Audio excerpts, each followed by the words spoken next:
Hello everyone. Welcome back to the summer game. This time we got quarterfinals. A very important step towards the tournament. And definitely gonna be some interesting action, especially with the first matches here. Let's go ahead and show you what we've got in store for today. Let's go ahead and look at these games, right? Oh, there we go. There we go. Okay. Let's go ahead and show you what we have going on here. So the 1v1... Hold on. Gotta lower the music. There we go. Should be fine now.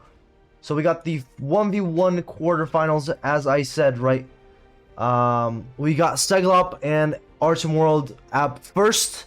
Segl being one of the best players here and probably one of the favorites as well. Artemworld definitely had some great showcases of his plays in the last game with 5 Cube. So I guess we'll see how that goes and how that plays out.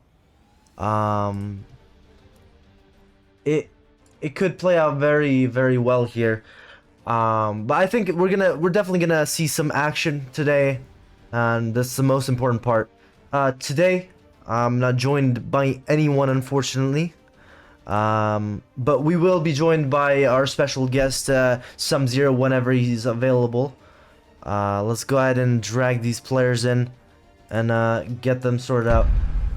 All right, let's go ahead and talk about the game. How you guys doing? I'm fine. That's great to hear. How are you, Segl? Oh, you can't hear him. All right. Well, we've got an interesting game ahead of us, that's for sure, right? And yeah, he's dead. There it is. You good, Segl? Yo, sorry, I was gone for a second. I'm here now. You guys were saying something? Yeah, there you. I said, how are you? Oh yeah, I'm fine. How about you? That's great to hear. I'm doing pretty well. Thanks for asking. We've got an interesting match ahead of us, right? Segl, you're probably one of the the favorites of this tournament, right? Probably one of the best. So, what kind of plays are we expecting from you today? I mean, obviously, don't reveal your strategy since Artemworld's here, but what are we expecting from you? What should we see?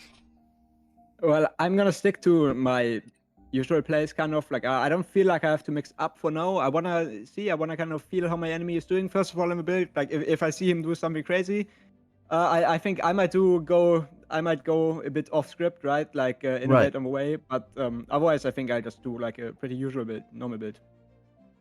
Fair enough. And how do you think you're gonna do well? I certainly hope so. Yes, I mean I feel I haven't practiced much for this, but recently in recent Commanders events I've been doing great. I do think that I am the best player at the moment in this, so I do feel pretty confident. Yes, I think I will perform. Right. That's great to hear. And Artemworld, we asked Artemworld some questions here as well.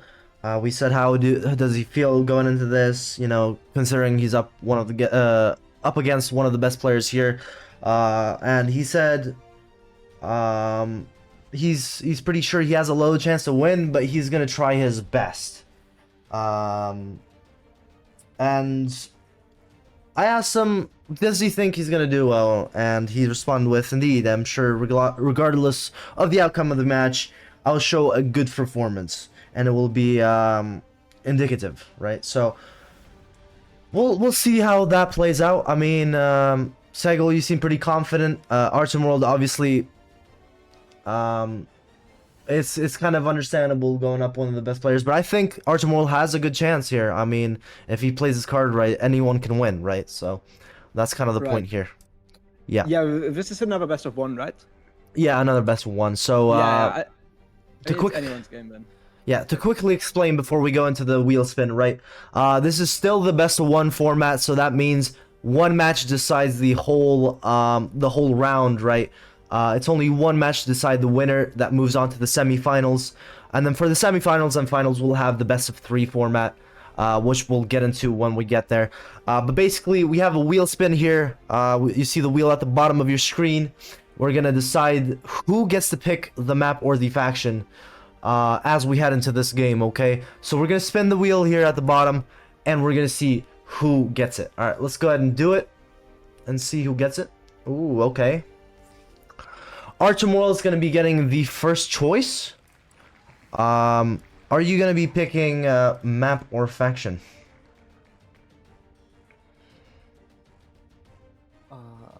I think I will pick map.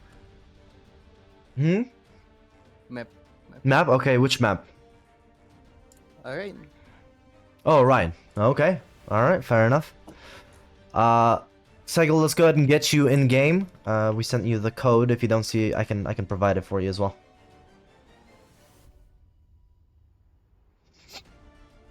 Let me know once you're you're in. Right.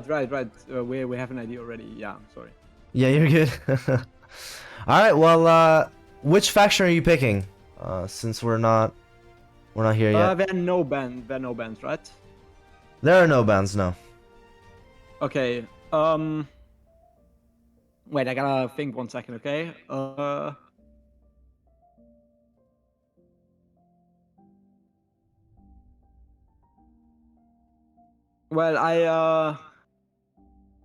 yeah, no, I think I pick Axis then, yeah. Sounds good. I go Axis. Okay, Axis. Alright, fair enough. And is that the one you picked? I think you picked Allies last time, right? Last time I was not able to pick the other guy. You picked map. Yeah. Okay, Yeah. perfect. Alright, so you're gonna be going Allies, or Axis, you said, right? Yeah. Okay, got it. Let me make sure we update this before we head into the game. There we go. You guys can see the pinned message there, who is what faction. And yeah, let's go ahead and ready up here. Let me Alright, good luck. Yeah.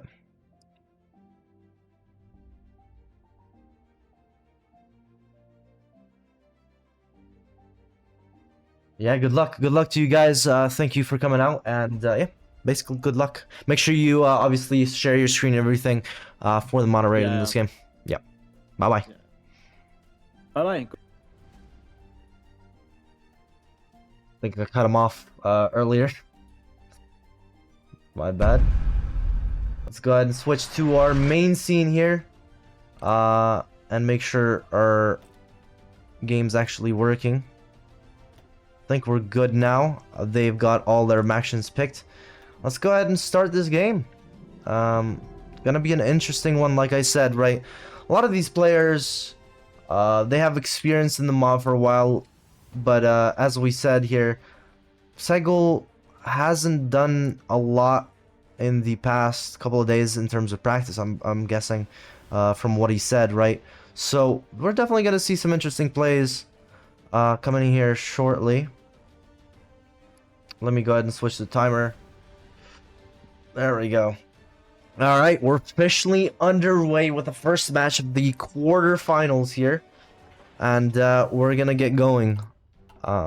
It's been a week since we haven't had the summer games, and it was definitely a great week for me. You know, I went on a little vacation, and we're back at it again. We're doing great this time around.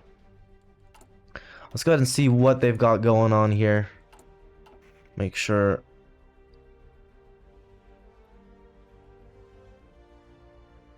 Make sure they can type ready when they're ready to unpause and stuff like that.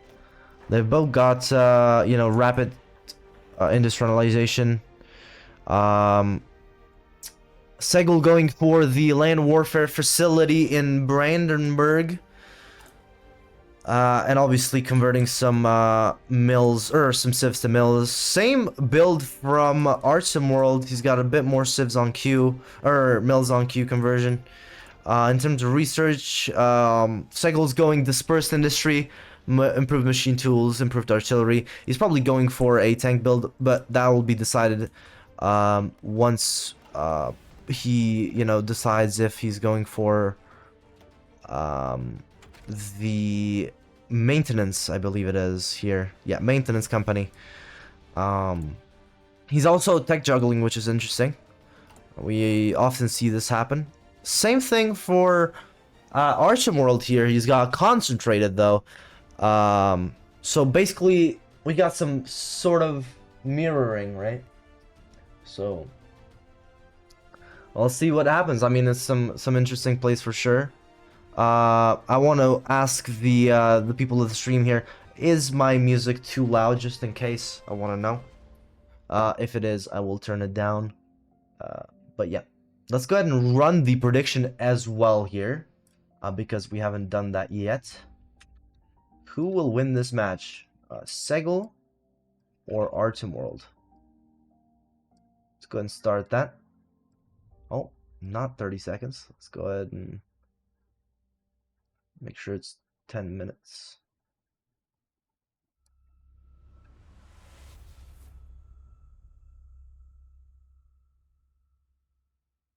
Minutes here. Segl or Artemworld? Segl or Artemworld? Go ahead and use your channel points to predict who wins. You know, we love the gambling here. I think we're good to go soon here. A couple of minutes. Artemworld has infantry divisions out right now. I'm guessing, you know, Segl's doing the same. Yes, he is, and he is already starting to... Oh, no, never mind. He's not started to modify them just yet here. But still, we're seeing some pretty, like, it's almost mirrored, the actions, right? In terms of production lines, though, he's got civilian trains, stout artillery, trucks, and infantry. On the other side of Artemworld, he's not got any artillery yet in production. He's only got convoys and stuff like that, so that's gonna be definitely interesting to see. I mean, he's got Risk and Jarko on the prediction. Oh, that's weird. I don't know why the hell that happened. Segl and Artemworld. There we go. Perfect. Alright, we're ready to unpause here. Go ahead and go on 4 speed. And let's get this show on the road. We've got 55 minutes of action for you guys. First of all, obviously, we're going to break down the plays, what they're going for, try to predict what they're going for, and then we'll go from there. I just needed some water there. Let's go ahead and see if they've got anything changed. They're just going basically the same build right now. It does seem like Segl is doing it a bit more efficiently in terms of like deficits and stuff like that. Obviously, Artemworld's got a lot more debt and guns, so we'll have to see how this plays out. Let's go ahead and remind you guys what happened last time with both of these players, right? Segl had one of the best matches of the round, probably. Probably one of the best moments as well. Probably a candidate for that award. And they got the quickest kill, or I guess match end into the tournament so far, right? I think it was under 5 minutes from the war start, right? From 1941 January 1st. I think it was 120 in-game days or something that Segl managed to capitulate the other player, which is just incredible. I mean, we know Segl is really good at doing you know, these kind of plays, right? Just quick, efficient. That's all we gotta say. But Justo really probably did not expect that play, right? So it was definitely interesting to see. Meanwhile, Artemworld on the Allies side here, he had gone for a good play for sure against 5 Cube, right? It was kind of a back and forth between them. Artemworld definitely had the better divisions, the better plays, and it kind of came out to just depending on the divisions, right? It depended on the divisions in which these players fought against each other with. Artemworld had the better quality, so at the end he won. But the back and forths were definitely one of the best moments we've seen so far. And these two players could get that nomination for the award of the best moment, right? You know, it's a good prize. So let's go ahead and see what we've got going on Artemworld's side. He's got artillery in production now, a bit late. He's got support equipment, which is interesting. I mean, usually people don't go for support equipment, but as you can see, right, with Segl, he's got cavalry as well. These divisions need to be modified to be in that 10 width standard.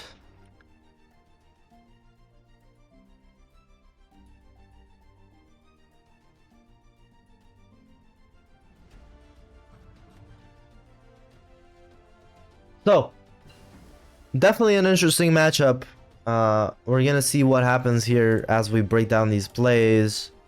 In terms of deficits, I mean, it's actually very similar. I like it. Seems pretty similar. Segl rushing down for the rocket artillery. Let's go ahead and see what kind of research Artemworld has. And he's also going down for rocket artillery. He's going for concentrated industry 2. And going for dispersed industry 3. So they're just both rushing down this economy, which is something you want to do when you're facing any player in this mod, right? It's kind of the meta. So definitely is interesting. I think that is the final. Yeah, that is the final mills for Segl here. Let's see what kind of build he's going for. What kind of national focus he's going for. On the other side, Artemworld, he's going for the Red Army, which has guard tanks, tanks, right? This is what we've got going on. Yeah, so some heavy tanks, pretty good actually. In terms of production costs, he does get some good buffs for medium tanks as well, as you can see there. Minus 25% production costs on medium tanks. Production efficiency base is 10%. And the end here, you also get armor division attack, motorized attack, cavalry attack. It's pretty good pick. But I think he's going for the right side. Okay, he's going for like an infantry based setup. Oh, rocket artillery. Okay, that's interesting. He's also got the paratroopers, which I mean, all of the players that we've seen so far, they've not used these paratroopers that do spawn in. But maybe we'll see some interesting plays today. Let's go ahead and see what Segl's gone for. He's gone for the Hungary-Romania. We saw him do this last time. I'm pretty sure he went for Hungary last time as well. So he's definitely going for medium tanks, as it seems. And I think he's got the basic medium tank right here. Pretty good build. And he's going for the bicycle battalions first, okay, and motorized infantry, okay. So you just want some fast divisions, you know, efficient divisions. That's pretty fair. Probably to capture these victory points as soon as possible. That's what you want to be doing as well. In terms of intelligence agencies, you know, Seglop, he's got stuff going on as well. He's trying to infiltrate, which is good. Both sides are trying their best. So far, it's looking pretty good. I think it just comes down to experience, and that's where Segl has the upper hand, right? He's got a lot of experience on his hands, and he can definitely make it work, right? So it definitely could be possible.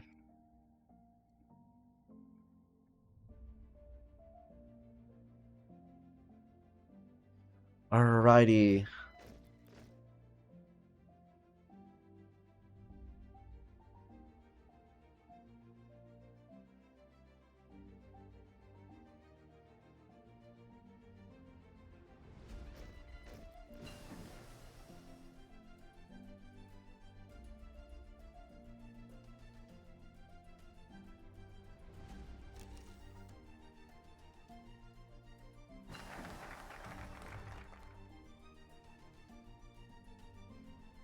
All right.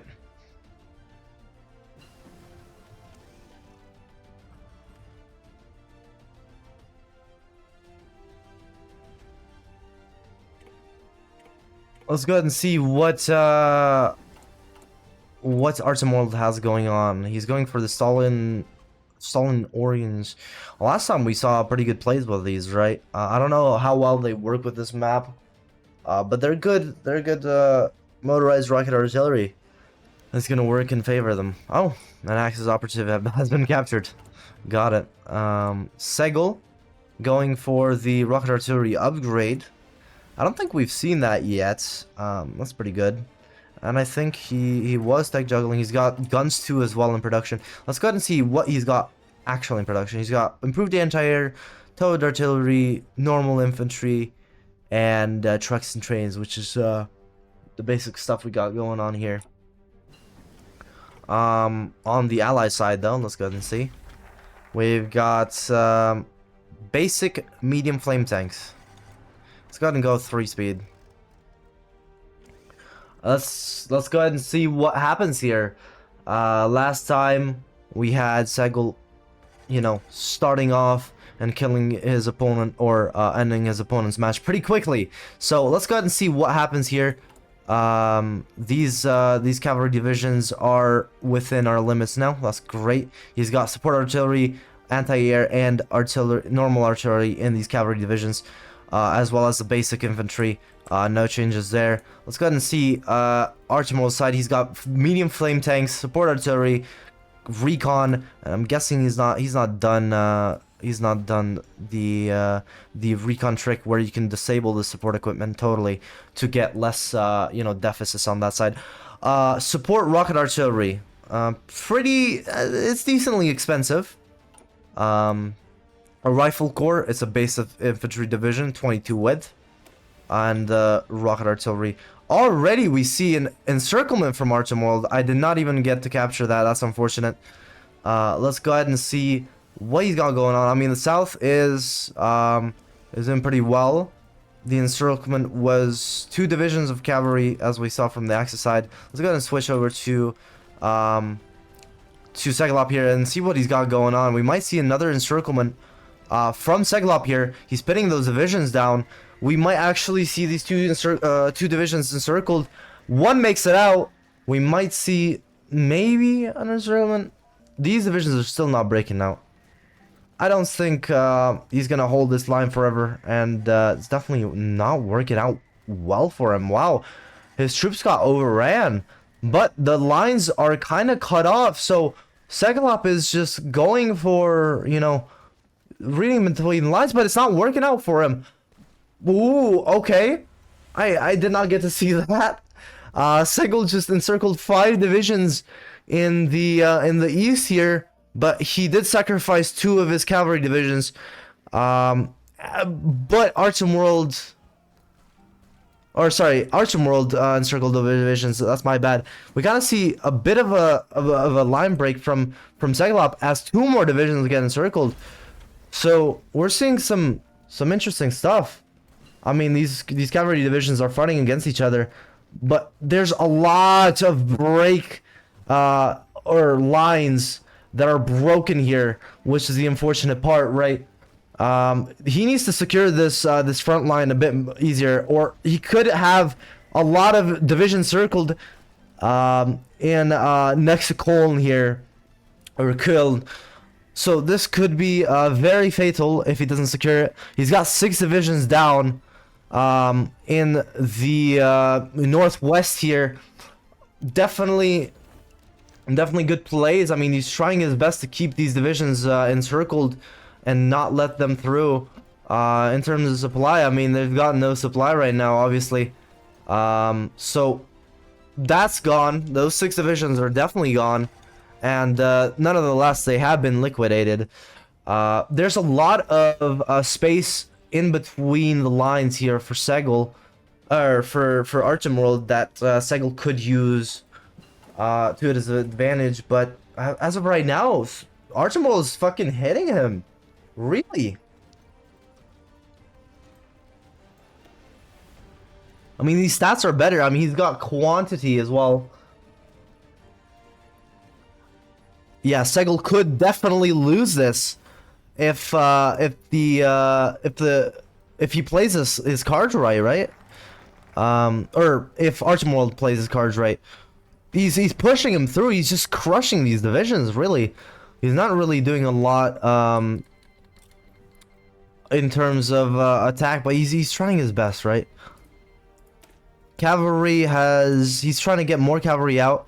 There's a lot of divisions encircled. That was really bad damage. Yeah, in terms of casualties, you can see, right, Segl took a fucking toll. 250,000 for Segl. We might actually see the underdog winning this tournament, right? This match, I'm sorry. As he's pushing through, really crushing these divisions. He has a gap up in the north, which he's not using, but he's going down the middle. So far, he's got to be careful with this, right? He's got to expand the lines, which he seems to be doing. Right now, it's really just quantity over quality, right? Oh, and he's got those 4 divisions circled. Oof, they're gone. They're 100% gone there. Unless he breaks out, he might be able to break out those 2 divisions and save them from death here. Let's go ahead and see what happens. I'm really interested. Let's go ahead and switch to... Yeah, no. 2 divisions down. 4 divisions down.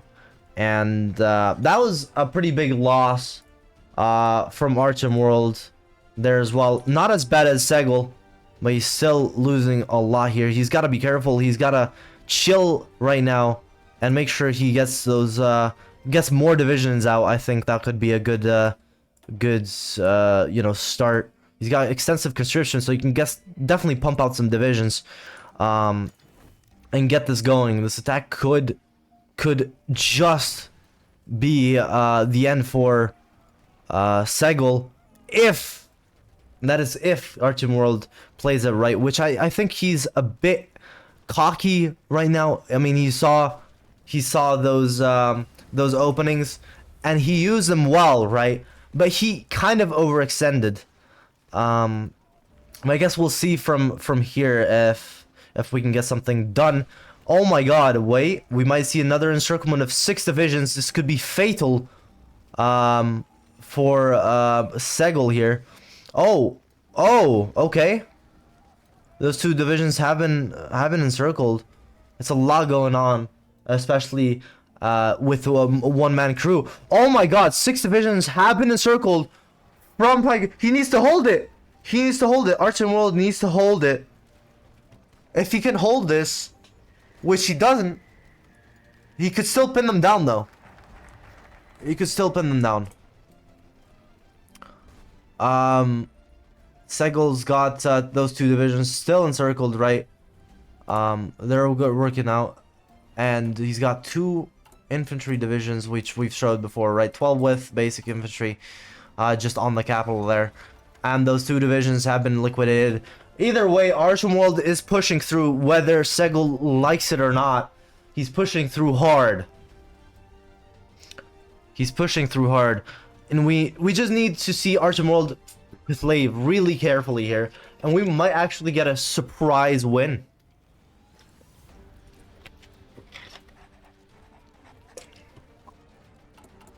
Let's go and see what what Segl's got going on. He's not got any tank divisions.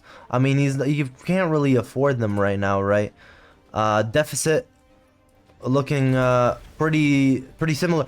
Artemworld's a lot better actually in terms of deficit. So Segl's got a lot of negatives in this match so far. It's not looking too good. As Artemworld keeps pushing through again. And he's got an actual division down here. He's got a tank division. This could be a turning point if he uses that division correctly. I mean, we know he's good with tanks. We might actually see a plot twist almost halfway through the match here. He's pushing through. He's got Archimald's got the north collapsing. He really needs to be careful here, because if that north side collapses, there's a lot of potential for big encirclements, and we might see another one here. Two divisions might be encircled in Essen or Dortmund. Could be dangerous here. I think he's got them out though. Oh, he's got at least one. Okay. Well, that was a good play from Segl. The front lines are looking very interesting for sure. Segl right now, he's got a lot more divisions, which is the advantage here, as we can tell. But Artemworld's fighting. He's fighting, and he might take Essen to encircle these divisions. He just needs to hold that down, pin those divisions, and maybe get an encirclement. There we go. He gets two divisions circled. He needs to hold that so he can actually come back from this. But that tank is just gonna roll down and take Dusseldorf. And wow, that was one hell of a fucking plot twist. Okay, so the tank is definitely making a huge difference, especially to these basic infantry division 17 with. I mean, it's good, but I don't know if it's enough. That tank is definitely helping a lot, and we might see a paratrooper play from Artemworld here. He's got those paratroopers down. In terms of air, I don't think they have anything really. But we might see some interesting plays. I think it's too late. Artemworld took his time, and it's eating him up now. Really is. All Segl needed to do was keep that line stable for a couple of minutes, and then get Artemworld down with the tanks. Right now, he is holding Artemworld. He is holding. But Segl, let's see what Segl's doing.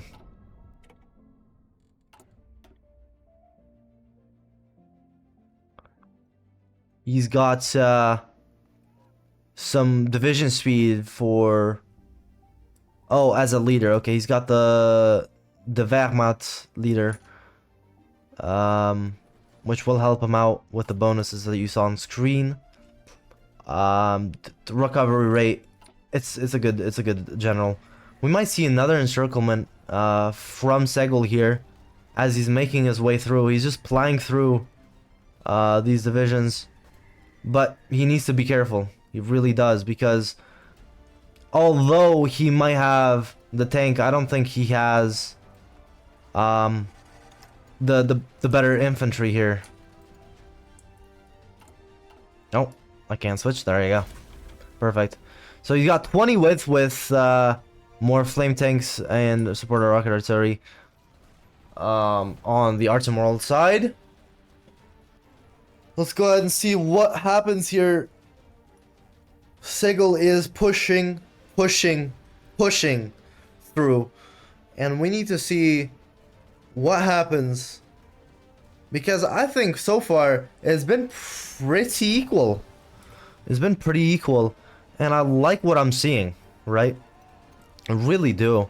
We got 34 minutes left, almost half an hour left in this match.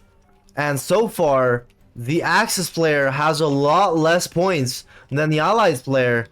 But if he can rush him down, he can definitely win this easily.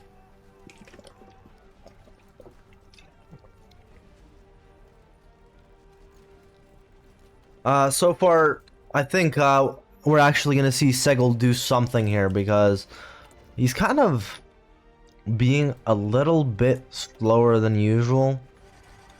I mean, he's being careful. I think it is. He's doing the civs, which is interesting. I mean, he can convert those as well, which could be a good play. He's got the Rhine basically down, right? He just needs to push these divisions out, which it seems he might be doing. Yeah.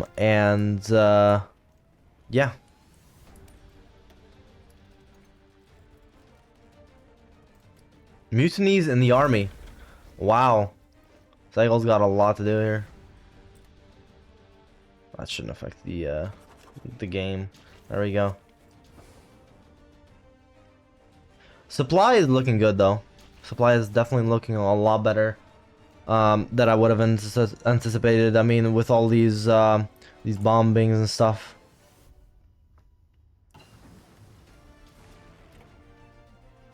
Or sorry, from all the fighting, obviously. He's got the Rhine almost completely stabilized. Segl here. He just needs to push these 4 divisions. And he's got that river locked in. Could work out for him. Wait. Oh no, never mind. I thought that was an air invasion plan for a second there. Artemworld's got some infantry divisions coming out as he's pushing more further into the right on this side, on the southern side of Germany here. I think they're just both taking it slow. I mean, Artemworld, he just needs 1 victory point and he can hold him down. If he can hold him down, it's done, right? And that's what we'd like to see. So we got armored trains from Artemworld. You might be putting those into use as well. We got guns 2, infantry 2 from Segl. Less guns 2 though, probably less affordable for him right now. But the line is stabilized and they're both playing conservative. From now on, it seems like they're both being careful because they really don't want to fuck up and you know, lose the match. Artemworld seems a lot more of a you know, competent player against Segl than we first initially anticipated, than he first initially anticipated. But maybe he was just bluffing, right? He could just be bluffing, and he gets cast here from this focus, which will help him out. In terms of Segl, he's not got any stuff going for him. In terms of focus, he's just doing the industry, which I can respect. Long term, it could help him a lot. And he's holding that Rhine River in Amsterdam, as it seems for right now.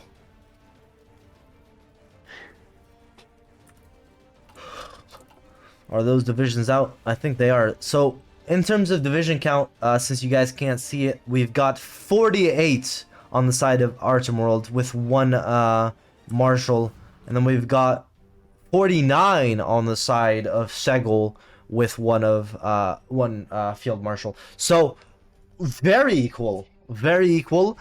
Obviously, Segl has a bit of an advantage since he has this 1 tank division, which if Artemworld can get that down, wow, that would be crucial. That would really be crucial. We got a lot of movement in the south here. He's got 10 divisions in this 1 pocket in Koblenz. And he might be trying something, right? Oh wow, okay.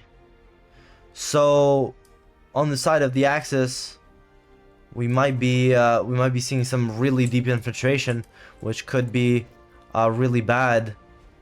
Let's see. I mean, does he have anything?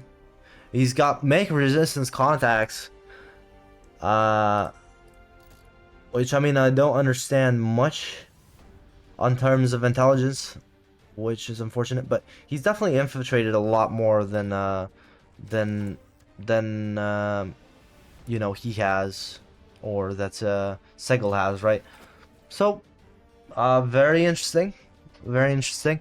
I didn't think it would come down to that, but we might actually see Segl pushing out. Yeah, he does push out some divisions from that Rhine tile that I was talking about near Essen. Pretty crucial, and he might be making his first offensive. And he does. He pushes through Dusseldorf and captures Dusseldorf. It's not a victory point, so not really much use here. But he's definitely breaking through and chipping away at Artemworld. And he might be capturing Köln, which is Köln, which is one of the victory points. He has that tank there.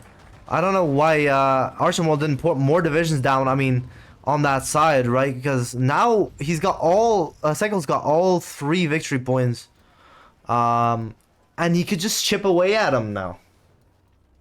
Right? Because once you have more than 2, if there's 3 total victory points, if you have more than 2, these points will start ticking down. Sorry. These points will start ticking down. And eventually, when it runs to 0, the match ends, right? Whoever has 0 or the least points at the end of the match, either way, loses. So we do see Artemworld playing on the south here. I don't know exactly what he's going for, but he might be going for, you know, an encirclement, which could be backfiring here. It definitely does. It definitely does backfire. Holy fuck! And there goes a couple of divisions from Artemworld. Oh. Never mind. Segl can break the cipher if he needs it. Very true. Segl still got Köln under control. That counter encirclement kind of worked, but I think he only got 1 or 2 divisions down there. Not much. Let's go and see the casualties, because I'm really interested in how much damage each of these have taken. Segl, still a lot more damage taken than Artemworld, but not good because Artemworld's pushing a little too much for my liking, at least. He might actually you know, oh, okay, Köln has been retaken. Nonetheless, Köln has been retaken, and they're defending that because there's 15 infantry divisions there. That tank is not going to do much against those 15 divisions. And that's good. It's really good. I think he just needs to hold Köln. And obviously get another victory point, which I think he's going for Frankfurt here. If he does get Frankfurt, he can just play the long game. We have 25 minutes left into this match. Less than half an hour left here, and it's looking very, very, very interesting.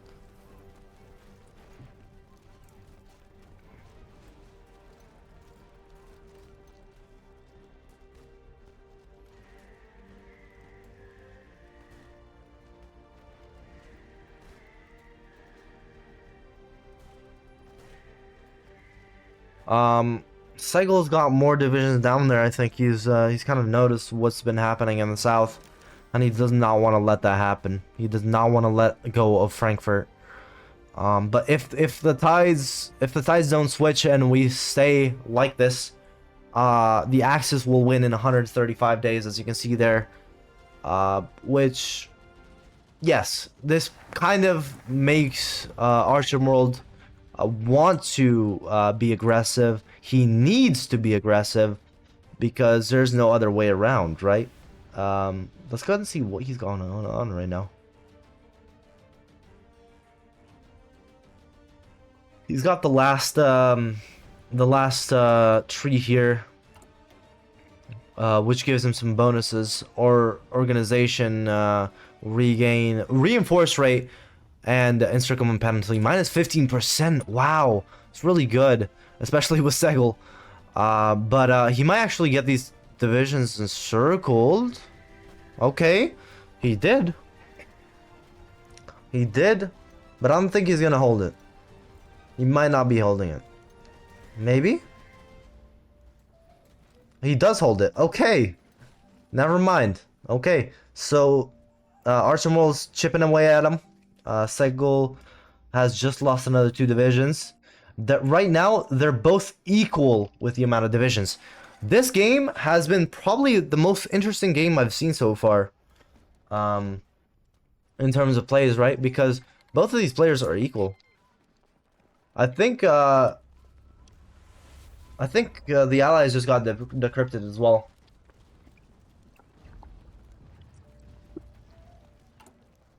So very interesting.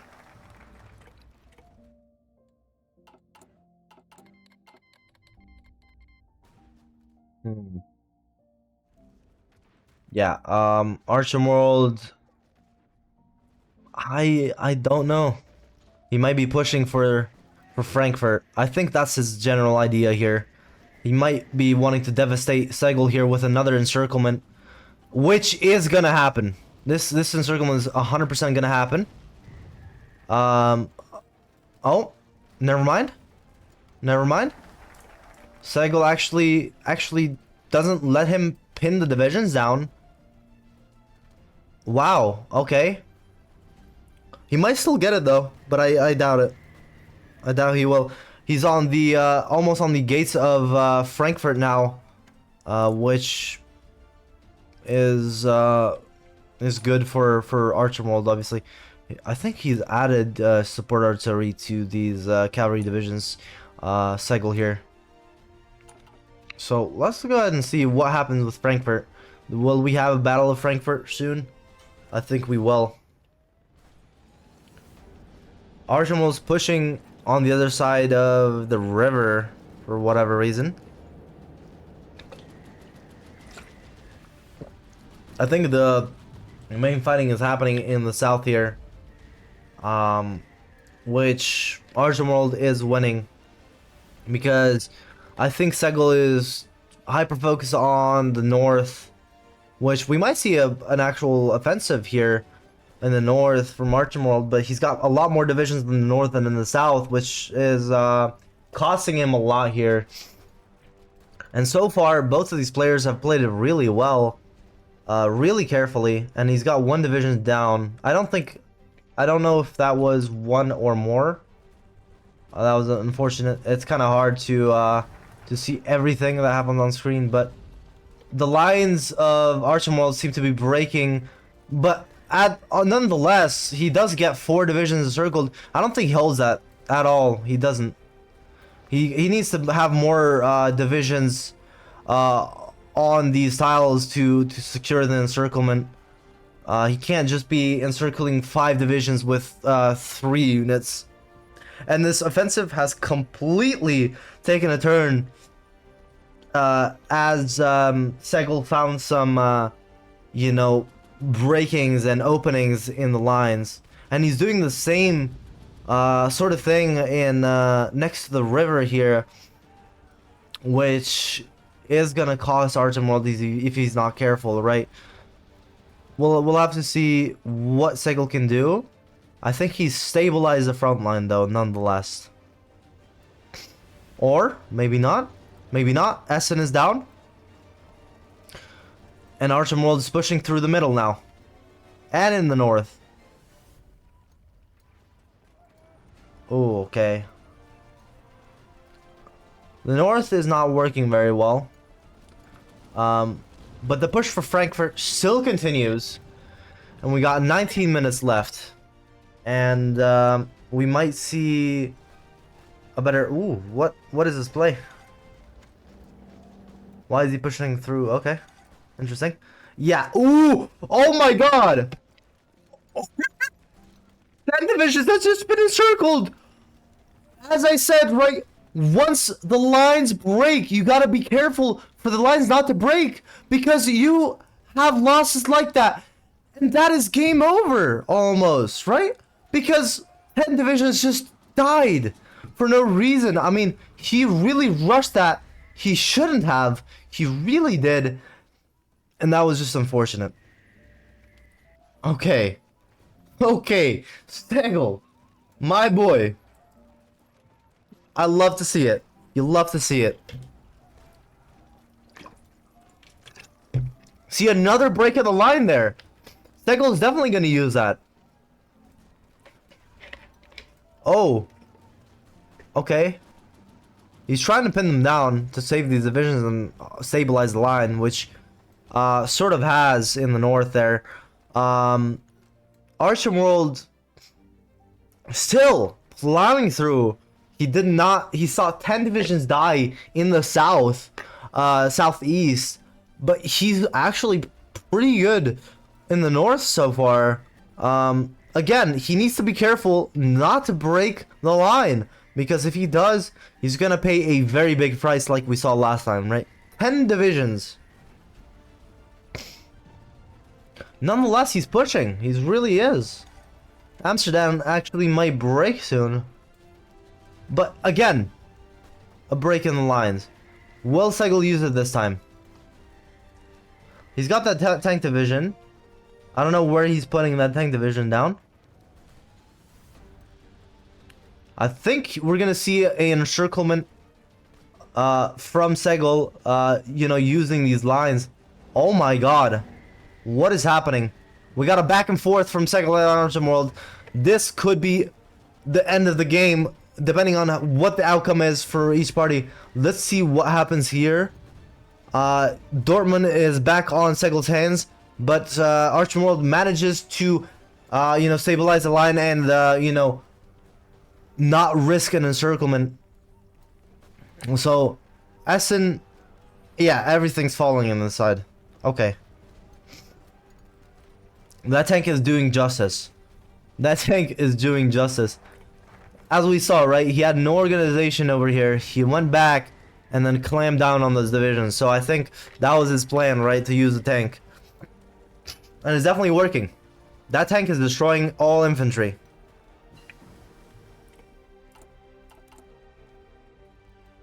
Does Artemworld have any tank divisions?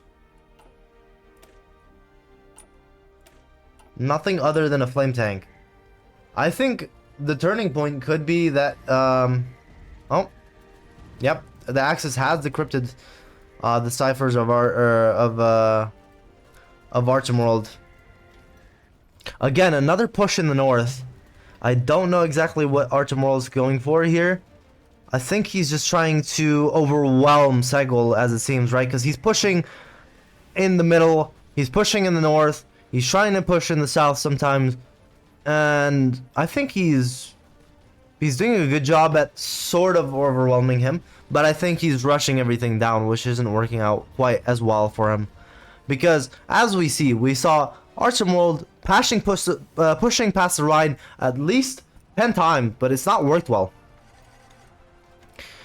Nonetheless, Artemworld needs to be aggressive here, because if he doesn't capture any sort of victory point, he loses the match here in 21 days, in 3 weeks.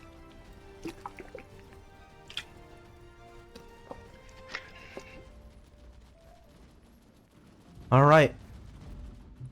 Let's see a last push from Artemworld. He needs something here. He needs something. He's trying to push, but it just isn't working out. Wow. Okay, let's go ahead and switch to Segl for this one.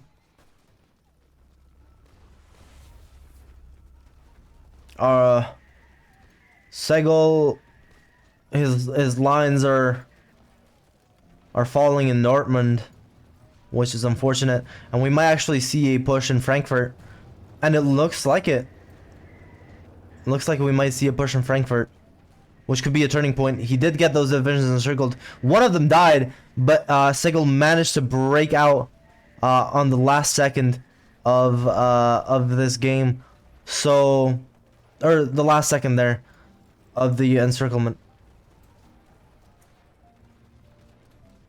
We got pushes everywhere. It's so hard to keep up with each and every push from Artemworld, as he's done.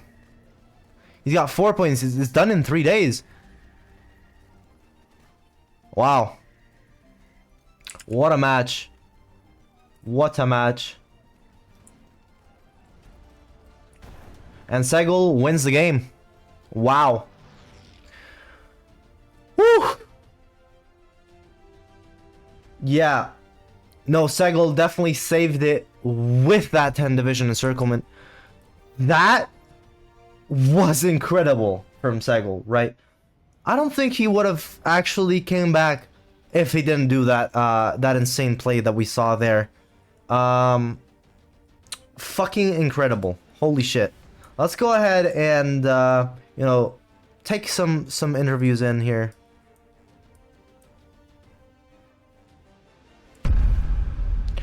Hello. Hello, hello. Yo, hello. Good match. Good match. Wow. Indeed. Segl. Yeah, what's up? The kind of the only thing that saved you there, right? Because as we saw in the beginning, it was very equal throughout for the first at least 20 minutes of the match. I mean, you saw, I think it was a 6 or 7 division loss in the south there, Yeah. which was unfortunate. And at that point, you were being pushed. What was going through your head? Dude, so I haven't played Hoi 4 in like a week, right? And I really underestimated. I mean, honestly, I didn't know this guy, right? But like, Yeah. Artemworld, you microed very well. Like, I mean, I think honestly, you know, I was really surprised because when I was snaking in like last time, it worked like super well. This guy, he definitely has like a lot better micro than the guy I played last time. He like my mistakes got immediately punished, you know. Especially with me microing pretty slow. Like I honestly thought it was fucked. Like I thought I lost this when it was down to, and I think it's just due to Artemworld like getting, I don't know, maybe he was shaky or whatever. Something definitely happened for Artemworld to make some major fuck ups, right? And that is what saved me. It was looking very bleak. Yeah. So I mean, as I am commentating alone this time, it was a lot harder to keep up with all you know, Artemworld had going on, right? So I can only imagine what you were feeling, right? It was probably a bit overwhelming because he was pushing in the north, he was pushing in the center, he was trying to get those victory points at the end there, and it was just not working for him. And I think the only reason it was not because the lines were broken, right? There was gaps in between the lines, and that's what I think. Me personally, I think you used those pretty well, Segl, and I think that's why you got the 10 division encirclement, and I think that's why you won the game, right? Yeah, so that one was massive, true. yeah. So Artemworld, incredible plays. I mean, what was going through your mind? If you can give us a few words, you can also type it in DMs. That's fine as well if you don't want to. But yeah, definitely incredible plays from Artemworld. I mean, we saw. Another thing that I noticed in his build is that he did not go up in manpower low, which is very bad for him. Like that is why I was clicking so much mid game, is because I was checking like 3 or 4 times during the game, like does he go up in manpower low, and he just didn't do it. So in the end, he just ran out of manpower, which was very bad for him. Even though like the casualties are terrible for me, like 1.1 million. This is insane. Yeah, let's go ahead and see that actually. Can I see it here on screen? Yeah, 1.1 million to 820,000. Insane. Very, very insane. I mean, it was a really close match. It's probably one of the closest matches we've seen, and it was definitely entertaining, nonetheless. Yeah. But yeah. So, anything else you want to add on, Segl? I mean, if you want to talk to Artemworld as well. I mean, honestly, like respect. Like you should keep it up. You should play in more tournaments. Like this has been a difficult match. Like I mean, to be fair, I think that I was playing worse than I usually do. But regardless of all of that, you really had me here. Like this was your victory. I think you maybe, you know, like I'm not sure like what went through your mind, but like maybe if you were nervous or something, which I could imagine happens. No, like, but you know, I think you should just play more often. Like this was a great game. I'm flabbergasted. Like during the game, I was good. It felt like I'm playing the mod for the first time. Like actually getting, you know, pushed so much. Thank you very much. It was a very great game. Anyway. Yeah, I think you've definitely earned the respect of all of us here, the people watching the broadcast, and also Segl, and also me, because it was some really good plays.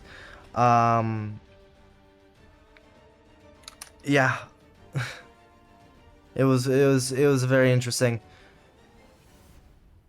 But yeah, thank you guys for coming out. Yeah, thank you. Segl, if you want to add anything else, I mean, close matchup. What do you think is gonna happen next?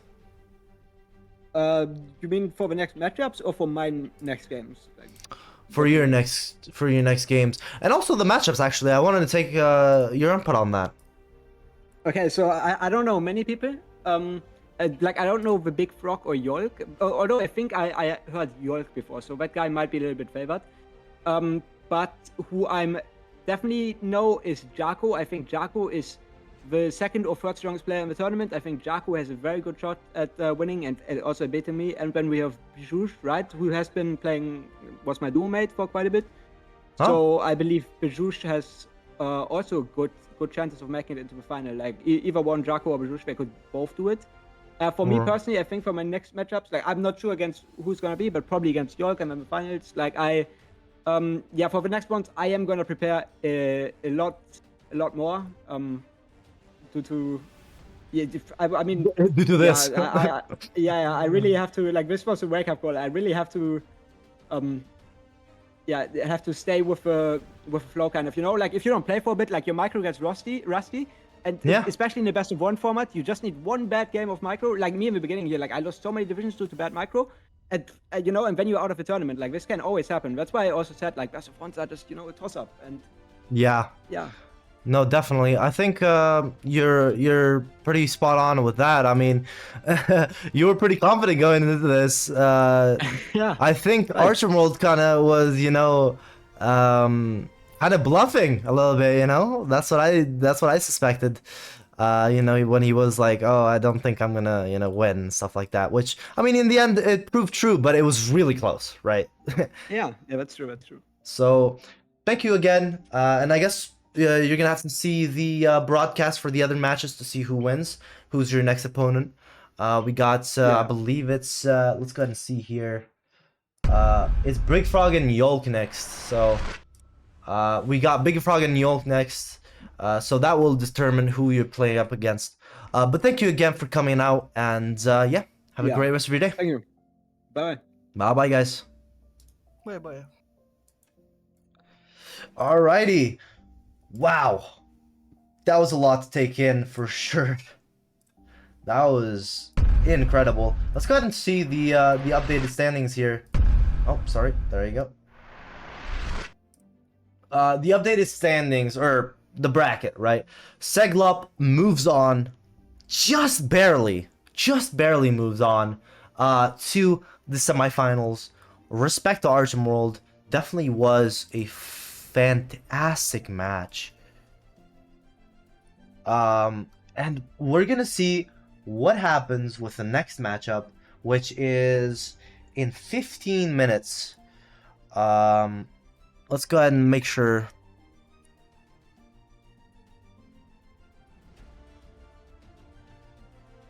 Yeah, so next matchup, as I said, BigFrog and Yolk. Let's go ahead and end this prediction as well. Segl barely winning again. Probably one of the most incredible players so far. And I think Artemworld has a very, very, very, very good chance of being nominated, or not, well, he will be nominated, I can say that for now, as one of, you know, the most underrated players, right? And he has a good chance of winning that vote.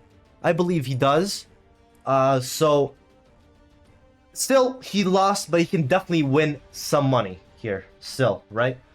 And that's the most important thing. And we're gonna see what happens with this next match as well. So let's go over and take you to the starting soon screen here in a second. And then we can get going. Alright, well, you guys stick around for the next matchup, which is, as I said, BigFrog and Yolk. And I'll see you then, alright? Bye-bye.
Hello, hello everyone. How's everyone doing tonight? Or this afternoon? For most European viewers, and myself included. Alright, we got plenty of action. We got match 2 coming up. Let's go ahead and show you the matches. So, as I said, we got match 2 coming up. We just had Segl and Artemworld. Pretty intense fight there between those two players. Probably one of the best matches we've seen so far. And now we have BigFrog and Yolk, which is another good matchup. Both really good players. I'm expecting a lot from them. Okay. I mean, they're both really good players. We saw some incredible plays from both of them. Mainly just, you know, strategies and early game preparation, right? With those two matches. BigFrog and Andy, as well as Amsatorte and Yolk. Yolk and Amsatorte was pretty close. BigFrog and Andy, it wasn't really that close. So I think the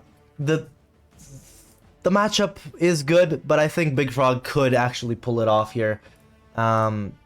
So that is what I'm expecting for this matchup, and we're gonna run some predictions here as we get this set up and going. Let's go ahead and get our players in for the interviews in 1 second here.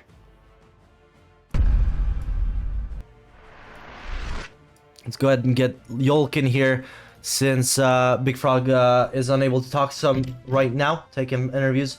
So, hello, Yolk. How are you doing?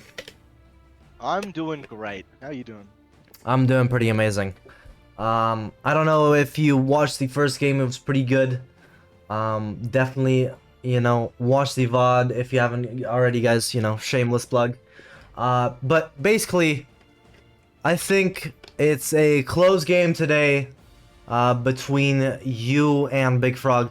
Who do you think is gonna win? Realistically, because we all know you want to win, right? But who do you think is gonna win realistically? And what do we have? What do you have in store for us today? Realistically, I think it's going to be a very close game. From the VODs I've seen of BigFrog's gameplay, it actually looks like our overall strategies are pretty similar for the mod. So I would imagine it'd be a fairly close game. I don't think it's going to be over quickly. Yeah, I can definitely agree. But the thing is, you and Amsa, you know, you had a pretty close game as well. BigFrog, on the other hand, with Andy, I mean, I don't know the gap between Andy and Amsa, right? But I think the early game is going to be everything here. If BigFrog manages to do some good builds, he could as well beat you. But if you do as well, you know, you could beat him as well. So it really is about the early game. I think it's that close of a fight. And as we saw before with Segl and Artemworld, it was a really close battle. So that's what I'm kind of expecting right now. But Yeah, either... Yep, go on. I saw the end of the Segl game. It was good. I actually liked the cavalry build that Segl does. It's the second time he's done it, isn't it? I don't think he's done it on this tournament so far. I couldn't recall. I believe last time he had infantry with flame tanks as the main build. But either way, it was definitely a close match, and it was pretty cool. It was pretty cool to watch. Kind of overwhelming with me being the only person right now. We're gonna have some Zero here with us shortly, just a little bit. But either way, how do you think you're gonna do the next match if you win, right? Because you have a big game if you're gonna win this one. Yeah, well, the semis is a best of 3, right? Yeah. Yep. I don't know, I might try out some new experimental build at some point in the best of 3, try to do something new, but overall I think it'll be fairly similar. See how it goes. Segl's a really good player, so I wouldn't be too surprised if it was a bit of a harder matchup. Yeah, no, for sure. It definitely is a little bit of a harder matchup. In terms of BigFrog, I asked him, you both are really good players, right? I asked him, what do you expect to see from Yolk, and what should we expect from you, right? And he responded with, I'm very confident today, rather than last time, right? I can say that I'm not familiar with Yolk, but I expect him to do a German faction. And for me, it's going to be a standard build. I'm going to try to defeat Yolk quickly. He wishes you good luck. And for the second question, I said, are you confident in your abilities to pull off a win and go on to playing with Segl? And he said, I'm very confident, though Segl is a really good vanilla player, so he has an advantage since I am a TFB player. I'm very certain I can put up a fight against Segl even if I don't win. So, BigFrog, very confident energy, and I love to see it. Definitely love to see it, and I guess we're gonna see how that translates into the game, right? But before we get started, let me quickly explain how the format works and how we can get the you know, the players decided. So basically, as you can see at the bottom right here, there you go, at the bottom middle, sorry, we have a wheel spin, right? It decides who gets to pick the faction or the map, right? So if it lands on Yolk, for example, he gets to pick either map or faction, and then BigFrog gets to pick the other option. So basically, if Yolk gets the map, BigFrog gets a faction, right? Simple enough. So let's just go ahead and get to spinning, shall we? You guys ready? Yep. All right, perfect. Let's go ahead and see who gets the first pick.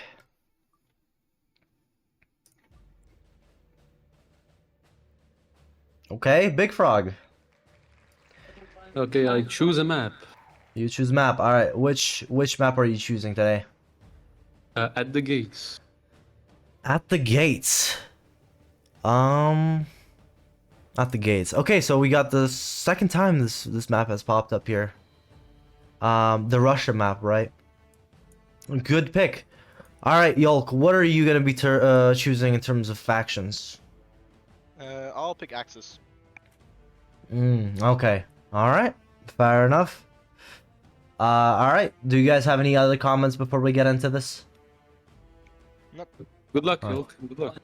All right. You too. Perfect. All right, you guys, good luck, and let's make it fair and square, and you know, let's have fun. All right. Bye bye.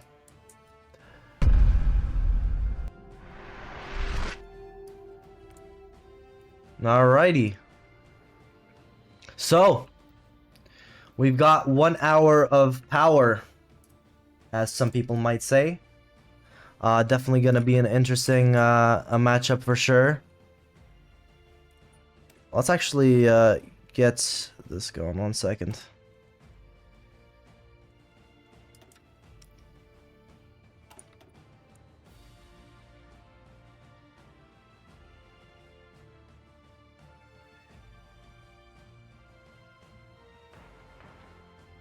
Alright, so sorry. There we go. We can start the timer now. 1 hour of power. We see a lot of support for Yolk in the chat. Let's give it up for Yolk. Let's go ahead and update these. Let's update these brackets. Let's give it up for Yolk and BigFrog. See who has the most supporters here. And let's go ahead and run that prediction to see who's gonna win. You know, what the chat thinks who's gonna win. This is a 10-minute prediction, so go ahead and get your votes in. You can vote with your channel points. And you know, obviously who wins gets all the channel points split in between them.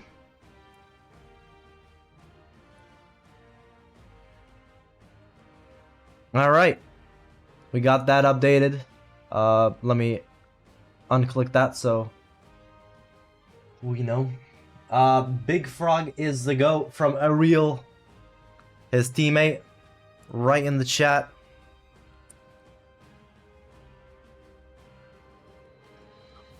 Interesting. I mean, it seems pretty interesting to to see who supports who. Definitely a lot of support for BigFrog as well. So, oh yeah. So, so far, let me go ahead and actually update this. Match 2. Current match is BigFrog on the ally side versus Yolk on the Axis. Let's go ahead and pin that in the chat so we can know who's who. So the allies, BigFrog here. He's got an interesting build already. I mean, he's got land war facility, and he's got you know, mill start and stuff like that converting as well. He's also ready already, so that's pretty cool. He's gonna be tech juggling the basic stuff, improved RT, and you know, concentrated industry and stuff like that. So let's go ahead and see what Yolk has to do. He's also tech juggling, which is great to see. Two good players. Same stuff as BigFrog here, and he's got divisions out. Production seems pretty much the same, and you know, he's focusing on industry, which is usually what you want to do. So let's talk about the map before we get into everything. All right, so at the gates, right, it's a map in Russia, mainly Russia, also Ukraine, also obviously. And we've got 5 victory points for these players. We've got Stalingrad, Milarovo, Mikhailovka, Borisogelbsk, Tampov, and Voronezh. I definitely butchered that, but it's whatever. So we got those 5 victory points for the players to compete for. As we've said, right, when the timer ends, if it does decide to end, whoever has the most points, whoever holds the victory points the longest, gets to, you know, win the match, right? Whoever has the most points. So, oops, sorry. Let's go and see if we got anything from BigFrog. He's got a 16 width division. So far it's only 12, but he's thinking about a 16 width, which is interesting. Same stuff here. I mean, basically mirroring. We saw this last time and it kind of ended in a draw, so very interesting stuff to start with. Yolk saved my wife and kids from a house fire. Wow, that's great. Great to know, you know, great guy. Love from Vladivostok. Appreciate ya. I need some of that water. BigFrog is carrying my child. Alright, we're gonna go ahead and pause here at the 5 minute before mark, or 5 minutes before we start.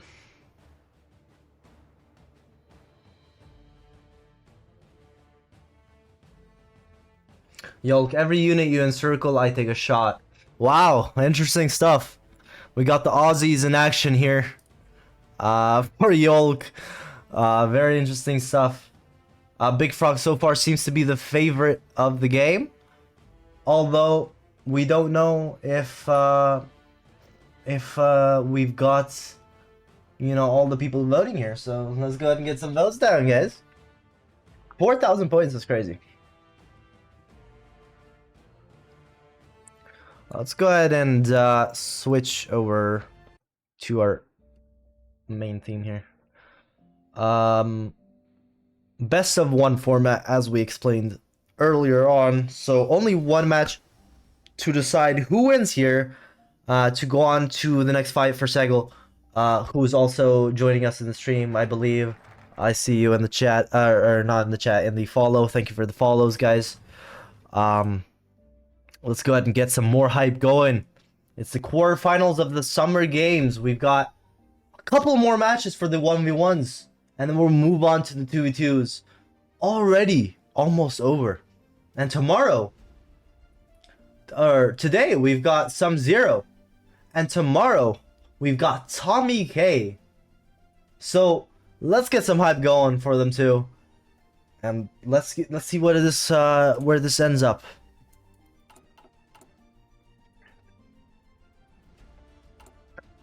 So, they're just gonna be taking out these divisions. Not really much going on actually. It's 4-speed, but it feels slower. We've got anti-air on the BigFrog side with improved artillery. Guns 1 though, which is good to see because usually, you know, more efficient, right? Same side or same thing with Yolk here. He's not got improved artillery though. He's got improved, or he's not got improved anti-air. He's got improved artillery, and the same setup basically. In terms of factories, BigFrog has one more than Yolk, which fair enough. I don't know what the construction queue of Yolk is looking like. He's got a little bit less factories going on here, but still, you know, we're fine. We're doing fine.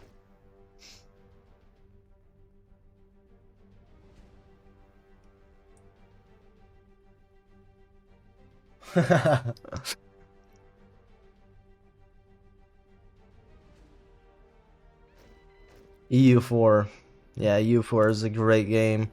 I haven't really played it that much, but it seems pretty interesting, you know, as every Paradox game. Let's see what the divisions look like. I don't think there's any modifications here. No modifications so far. Actually, Yol's got the 16 width, so he's kind of going on the path of BigFrog.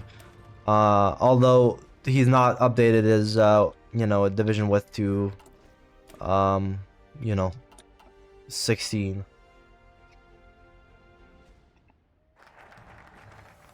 So, let's go ahead and see what they're going for. Still got some factories left over here. After this, we're gonna see which trees they go for. Each faction has their own trees. That's why picking a faction is pretty important as well, right? Because you can get the trees that you feel most comfortable with.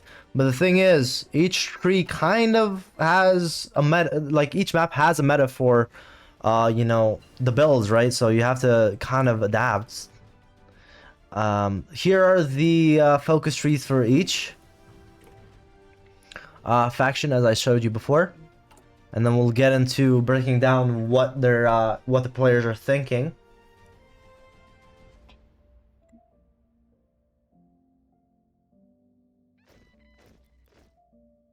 Two width is unfortunately not allowed in our tournament.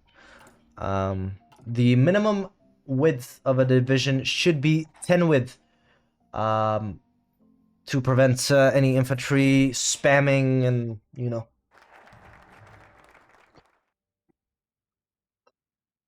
But, you know, it's probably better this way, obviously.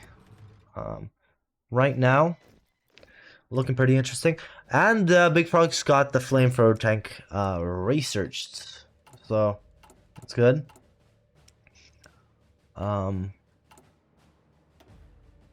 Nothing on the facility so far. He's got an air facility. Wait. Oh no, never mind. But yeah. Pretty interesting. Pretty interesting. For those who are unaware, we also have a Summer Games Awards show, right? So if one of these players decides to not come into the Summer Games, hold on one second. So he's going for the Imperial Japanese military. So he's going for the army, which has large infantry divisions, you know, field hospitals, stuff like that. Interesting. Definitely interesting. He's probably gonna convert those to 16 width if I can,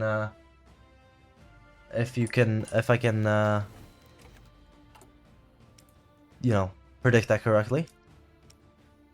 But either way, it's looking very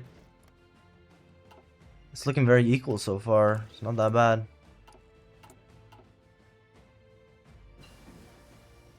So as I was saying, we have Who's on what? So it's pinned. It's pinned in the chat. So BigFrog's on the allies and Yolk is on the Axis.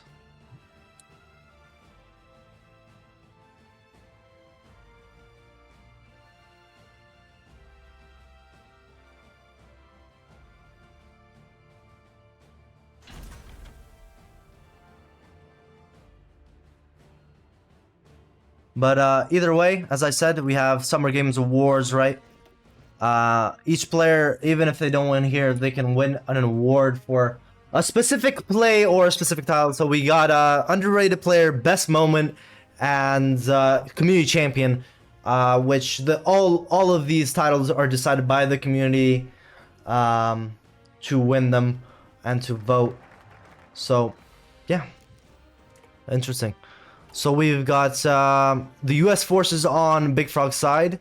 He's going for the left here with the 12th Army Group. Medium tanks, he does get. And let's see what the bonuses are here. You got max planning, manpower, stuff like that. 200% research bonus for rocket artillery and other artilleries as well. So that's pretty good. It's pretty good. He also gets some production costs from, artillery. So I think he might be going for like a tank build here. That's probably the guess here since he's gone for that land warfare facility as well. So pretty good, pretty good. We're a bit away from the starting here. Just a tad bit away. 1 month away from starting here. Let's see if they've updated their division, and yes, they have. Okay, BigFrog has 16 width, like I said before, right? Support artillery, flame tanks, armored recon, which is an interesting play. I've not seen that yet. And rocket artillery, and he's got he's got the armored car off, which is interesting. Does he have support and equipment off? Okay, interesting. Okay, so he's turned off the armored cars, but he has a recon for them. Interesting, interesting. Pretty good stats, to be fair. It's not that bad. In terms of Yolk here, he's got a basic 16 width with support artillery and rocket artillery, which it's less costly, right? As we can see here, the production cost of these two are a bit different. It's not that big of a difference. So I think right now BigFrog has a better division, but could not last for long. You never know.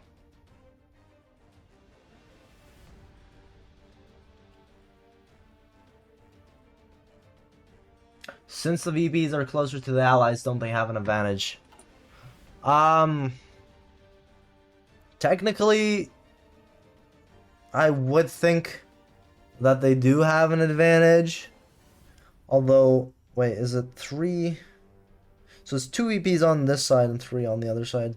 Yeah, no, they do have an advantage, but that's why you get to pick, right? You either pick the map or the faction. So, y'all could have gone for that, but that really doesn't matter that much. But we'll see how this plan pays out. Any modifications? He's got the 18. I don't know how to say that, but we'll leave it. I believe this is the large infantry division, 26 width. Pretty costly for sure. I don't know if he's going for the air-land battle. He gets 100 CAS, which I don't think Yolk is putting anything into air currently. I don't think he has any air on stockpile. No, he doesn't. So, a bit of an advantage there as well. As we start here, let's go ahead and see what these players can do. Is it going to be another one of those quick games, or is it going to be a slow game? I believe it's probably going to be a pretty equal game. BigFrog already really fast with his divisions. He's got that cavalry, those cavalry units, 10 width, all good there. On the other side, we've got Yolk kind of struggling to match that speed, but he still got some victory points. The allies have 3 of the 5. So let's go ahead and see what we get going on here. There's no points of contact yet. We've got our first battle up in the north, which BigFrog seems to be slightly winning. But I don't think they're really engaged into that. Let's go ahead and see the stats. I mean, the soft attack on BigFrog's side is a lot better, as it seems. These 16 width divisions is pretty good. He's got the airland war or airland battle research now, or taken, sorry. So now he's got some planes. He's got 100 casts, as we said, which can play a big role, right? On the long run, he can definitely get a lot of damage done with those planes. Let's see if he's using them. He's not deployed them yet, as it seems. That's pretty interesting.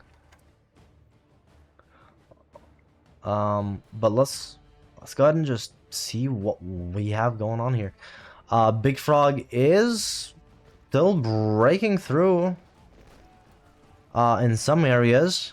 It kind of is working, but Yolk has that quantity, it seems, right? So from the Allies side, we got 72 divisions, while on Yolk's side we have 100 divisions just now. So Yolk is pumping out more divisions than BigFrog can even imagine. Let's go ahead and see the conscription side of things. They're both on extensive, I'm pretty sure. Yes, they are. So BigFrog not using, you know, anything to deploy more troops, right? He's not training more troops, which is pretty interesting, but he's still pushing through in some areas.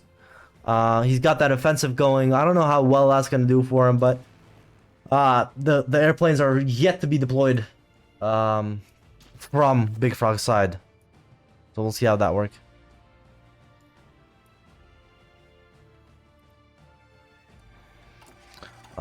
But yes.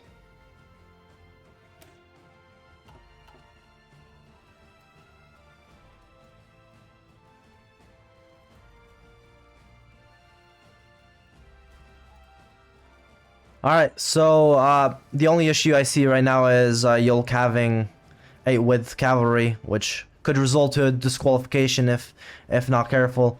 We'll see if he fixes that. He has a couple of minutes to do that. Why is the bottom of the screen missing? What do you mean it's hidden? Oh, we got a first encirclement, sorry. Yolk taking 4 divisions down.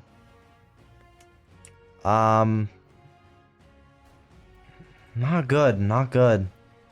Not good at all. Not good at all. Pushing pretty hard.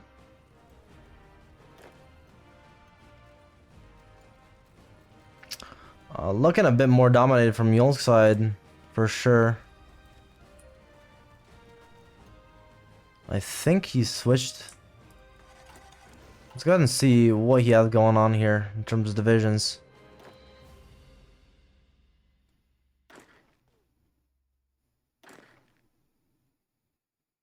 He's got 1 cavalry, which is 8 width. That's gonna be a problem. I believe he has maybe changed it now. Let's go ahead and check. Yeah, it's 10 width now, so we're fine on that. We'll have to review the whole match afterwards, but I think it's fine. All right, right now, BigFrog just lost 4 divisions. I don't know if he lost a little bit more because he was at 72. Now he's at 68. Yeah, so he lost 4 divisions, right?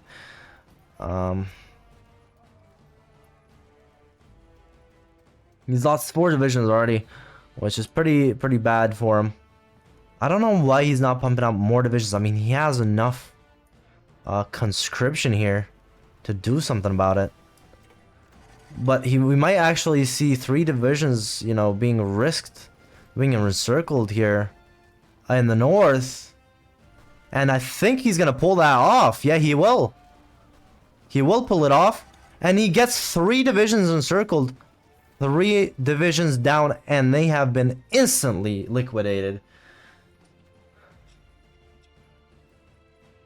Yolk did lose some divisions, that is for sure.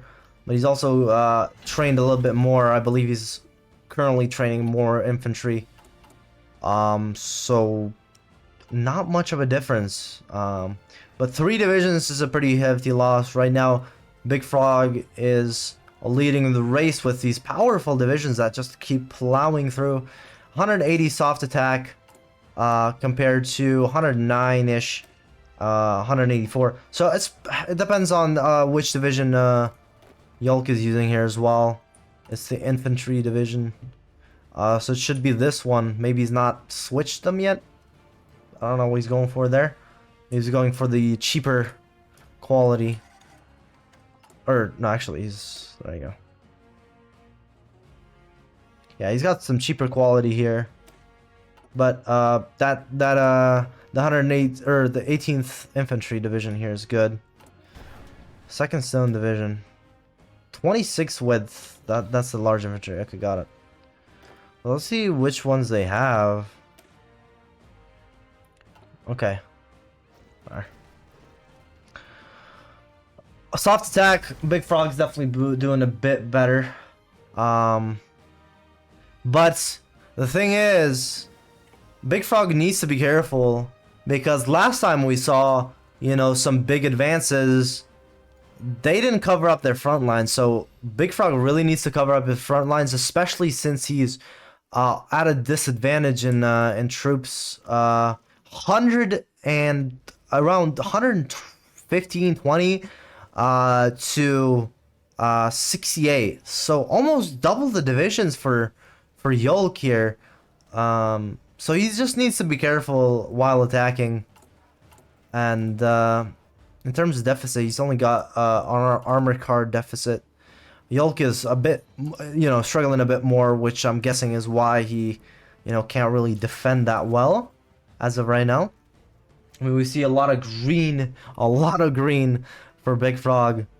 But, you know, it's still anyone's game.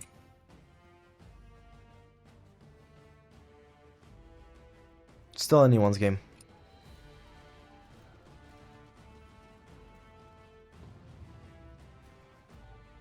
Alright. I think Yolk's just pushed into closer to Stalingrad. BigFrog might be attempting a big encirclement here. I'm not sure what he's trying, but it seems to have been failed. Still, you know, still hope for it to not fail. But he's Yolk's taken Stalingrad. Which makes it 3 victory points to 2 now. Very interesting. I don't think he's gonna hold that actually. Yeah, he's definitely not gonna hold that. Let's see, maybe he reinforce memes it. Oh, he might be encircled here. He needs to be careful. He might be encircled. And he's got some gaps on the front lines as well. He's not being really careful. Yeah, he's not being that careful here. Supply is really bad. He needs to take the supply depot to get supply. BigFrog here. Yolk has that advantage for him. And those, nonetheless, those 2 divisions have been liquidated. He really did not look forward or after these divisions. And we got our armor division here from BigFrog. We might actually see a big encirclement if BigFrog manages to pull this through, but I doubt he has enough divisions to even pin these down. I think Yolk's realized what has happened here. BigFrog is pushing in the north just a little bit more, but I think that's attack stalemated, as both players seem to be focusing on this side of the map. Stalingrad still on Yolk's possession. He needs that railway though. This is pretty useless. Oh, never mind. BigFrog has actually taken Stalingrad over. All right. So that means he should have supply. Yep, there you go. And there you go. Oh, wow. Oh, oh wow, okay. That was a couple of divisions there for sure. Let's go and see the casualties here. For both sides. Axe is a lot more. A lot more. But that doesn't mean anything. I mean, as we saw with Segl, right? They can come back from this. It's just not impossible. Let's go ahead and see. He's kind of stabilizing the front lines. Although in the north, it's looking very, very shaky. He's looking very shaky in the north here. Might be at risk of encircling 3 divisions. Which could be unfortunate for him. He's trying to reinforce it. He has. And he's actually gone back to safety.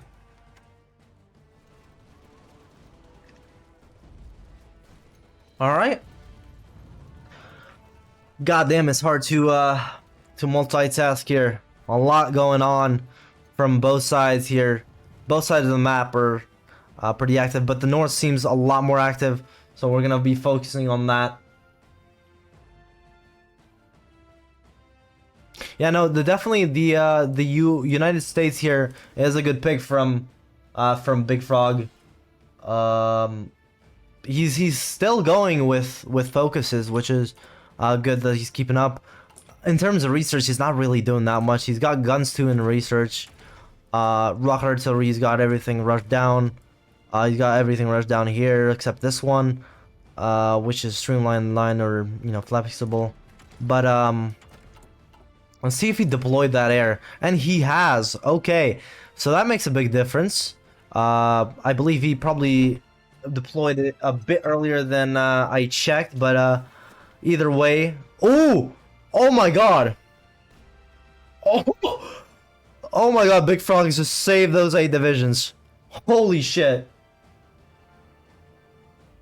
Oh my god.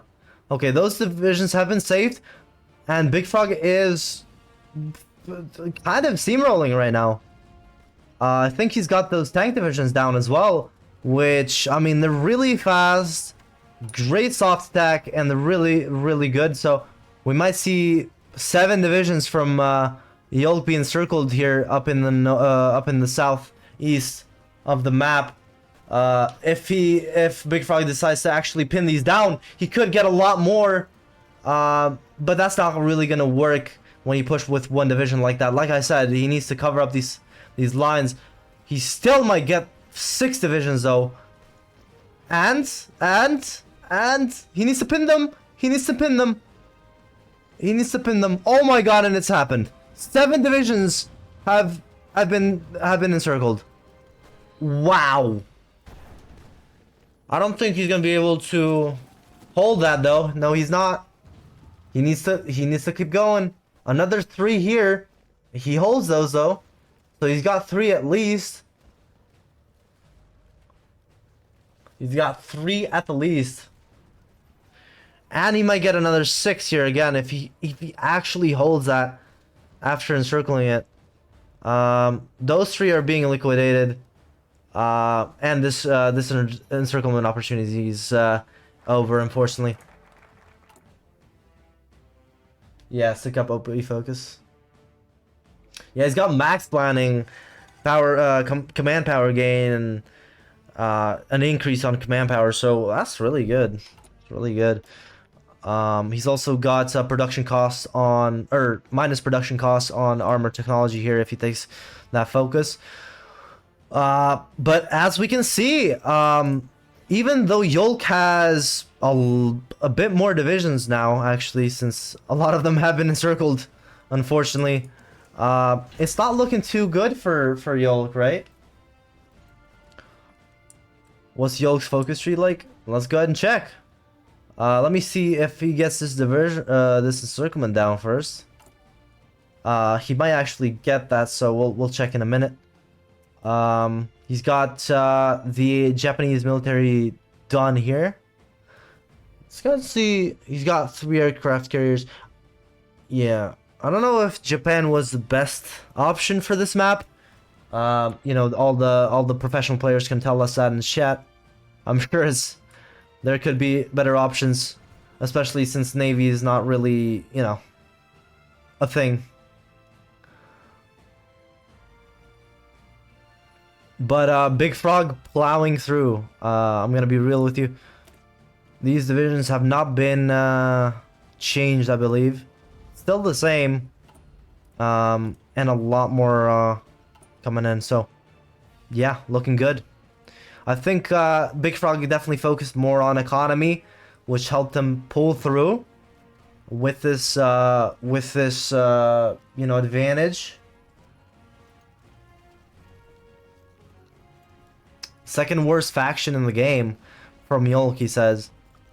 Which, I mean, yeah, it depends. It really depends on the map. We've got another encirclement there. That division's gone. BigFrog is just crushing these divisions down. I mean, there's not much Yolk can do. Really. I think what I said, right? The early game really decided this game because I think BigFrog went for a better build, and that's ultimately ended up, you know, saving him the game here. Even though he had less divisions, he's definitely done a lot better. As he gets closer and closer to Krakow? That's in Poland. Kharkov.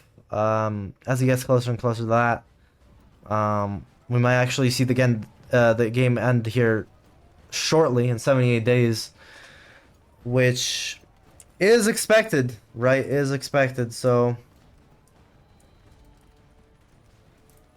we'll see. I don't think Yolk can actually recover from this, but I want to know what chat thinks here because, I mean, we have a lot of Yolk supporters, but it's not looking good. Yeah, no, there's definitely no chance of this being pulled through unless there's like a super massive upset. Another 3 divisions down. Wow. Unfortunate to see from Yolk there. I mean, he's kind of pushing on this side. He's kind of trying to hold it down. It's not really working out for him as well. BigFrog might get another encirclement. BigFrog learned from Tommy K. Fair enough.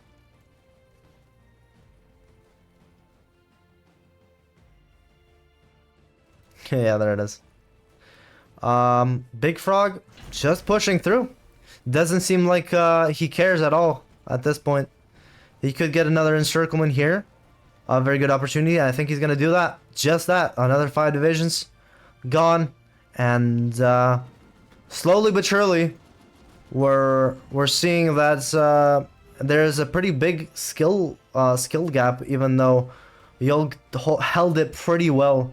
Seems like there's a pretty big skill gap either way. Either way, sorry for that.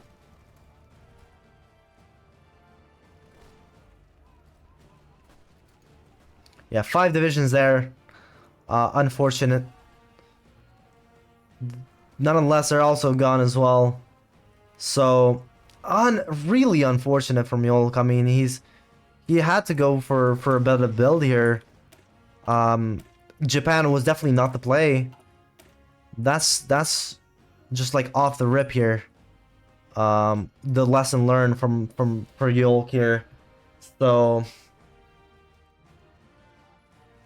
unfortunately, a big upset for the chat as well. Seems like people were betting a lot of money. more so points for this game.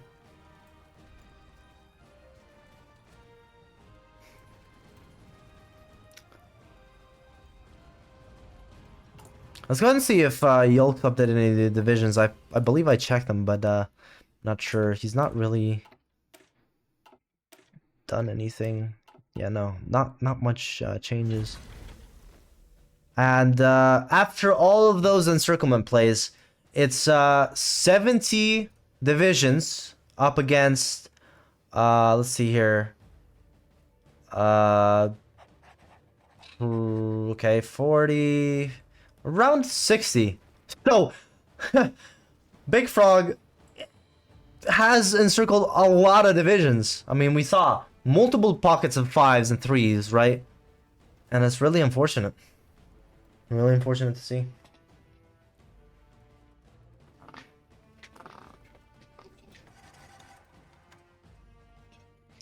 Another 4. Another 4 right here. Let's go ahead and actually see that for ourselves here on the instant replays as we have nothing else going on. I didn't really see that, so basically he was just pushing through, as we said, right? The 4 divisions there. He tried it. Yolk actually got that. I mean, it was kind of an open gap, right? And it was pretty easy for Yolk to get that down. So pretty simple, and nonetheless these divisions are liquidated. So Yolk is still, you know, budging back. You know, he's fighting back. He's definitely fighting back here. I think long term, BigFrog will be able to win either way. Plus, he's just actually done a counter encirclement. Oh my god. What the fuck? He's just freed his divisions. Well, some of them. One of them died, unfortunately. And then counter encircled 3 more of his. Wow. BigFrog. Insane.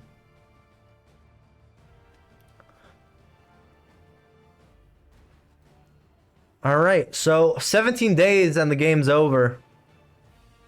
Unfortunately, 4 victory points taken from the allies. Kind of hard.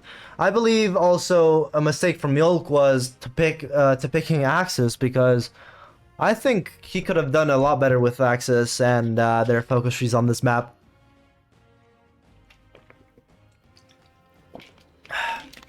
So yeah, very unfortunate, and it seems like it's gonna be ending in less than 10 days now.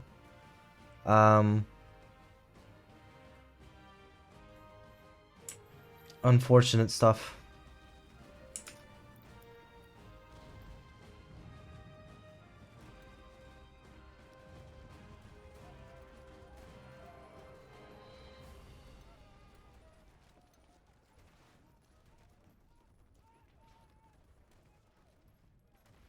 All right, another 4 division. Sorry, I didn't catch that before the stream.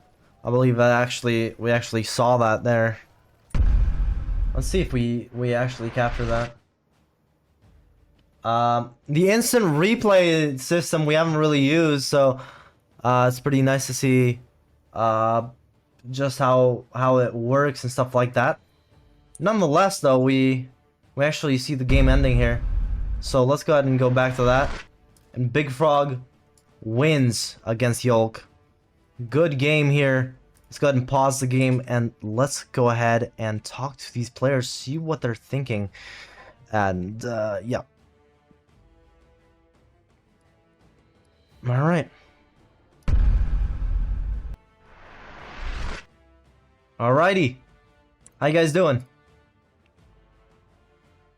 Well, it was a pretty interesting game. Oh yeah, I was for kind of sure. lacking my micro there, you know. Like I wasn't really reacting, and when I checked research, like one time I got pocketed heavily. Yeah, You know, no, so- I saw that. We definitely all saw that. Either way, great plays from you, BigFrog. As you said, I mean, some micromanagement should probably be improved, especially going up against the next player that you have, which is Segl, right? But either way, really good plays, and I think that build was kind of perfect for this map as well. Yeah, and looking at the casualties, it's like a 1 to 5 casualty ratio. Okay, Right. I can do math. 1 to 4. Yeah, no, let's go ahead and take a look at that actually. 1.6 million on the Axis side and 400,000 on the Axis side. So, BigFrog, take us through what you were doing to kind of dominate this game. Like, what were you thinking was the initial build? I think this is the same build you used last time, at least pretty similar, if I'm correct. Pretty same, yeah. The only difference is actually that's not the difference. Never mind. The only difference is that I actually did it medium flame tanks this time instead of not doing them. Yeah, So that's the only difference. yeah, and I think This is the first time we've seen you do medium tanks, yeah. So, what kind of went through your head, like, winning those battles? Were you just, like, trying to push through? Trying to... I mean, your mentality was to just push through and kill them as soon as possible, right? To end the match as soon as possible. But it kind of stagnated, so how was that? What was that process? Well, the first process was at Stalingrad when I saw that he had like a few more units than I had for some reason. I think he was doing a mass move faction. I just checked. Yeah, it's Japan. So yeah, he had a few more units than me. So he kind of pushed me. So I was on the defensive there, and I was thinking, since he's pushing at the south, I'm gonna push in the north, right? Which kind of succeeded. Yeah, Only kind of did. Yeah. And then I started getting pocketed left and right, which wasn't really cool. So I kind of had to lock in. Yeah, no, I think the push for the north was a big game changer because you both were kind of focusing on the Stalingrad situation. And once you got that supply in Stalingrad, you also just pushed through. It was pretty easy because you didn't have that, you didn't have Stalingrad for a while. And unfortunately, Yolk there also didn't have the railway connected as we saw in the game with Stalingrad, so he couldn't really push further. He had a chance, but he couldn't push further because of that. Either way, great plays from you, BigFrog. Yolk, let's go ahead and, talk about what happened there. I mean, I don't want to go into detail a lot, since we have other games as well, but I think it's important to note that I think BigFrog's build was definitely better. So what do you think? Yeah, I think the problem was I realized pretty quickly after picking the faction that the map isn't the best for Japan. Right. But it was... Yeah, I do think it was mainly just the build he went for with his actual division itself and the faction pick. The map was not suited very well for Japan with the open definitely. terrain. I was hoping to just have more out than I did, but I kind of mishandled the economy slightly. But it wasn't too major. But yeah, I think the micro was pretty good. I did get quite a lot of big encirclements, but just because of the faction not being the best for the map, I don't think it was really able to convert them to what it should have been. Yeah, I think you should have probably focused more on infantry bonus, artillery bonus, stuff like that build, rather than the Japanese army, because it had some like naval stuff as well, which I mean in this map is pretty useless. But I think that was the main difference in my opinion, and I was talking about that earlier as well. The US faction is pretty good for this map, I'm pretty sure.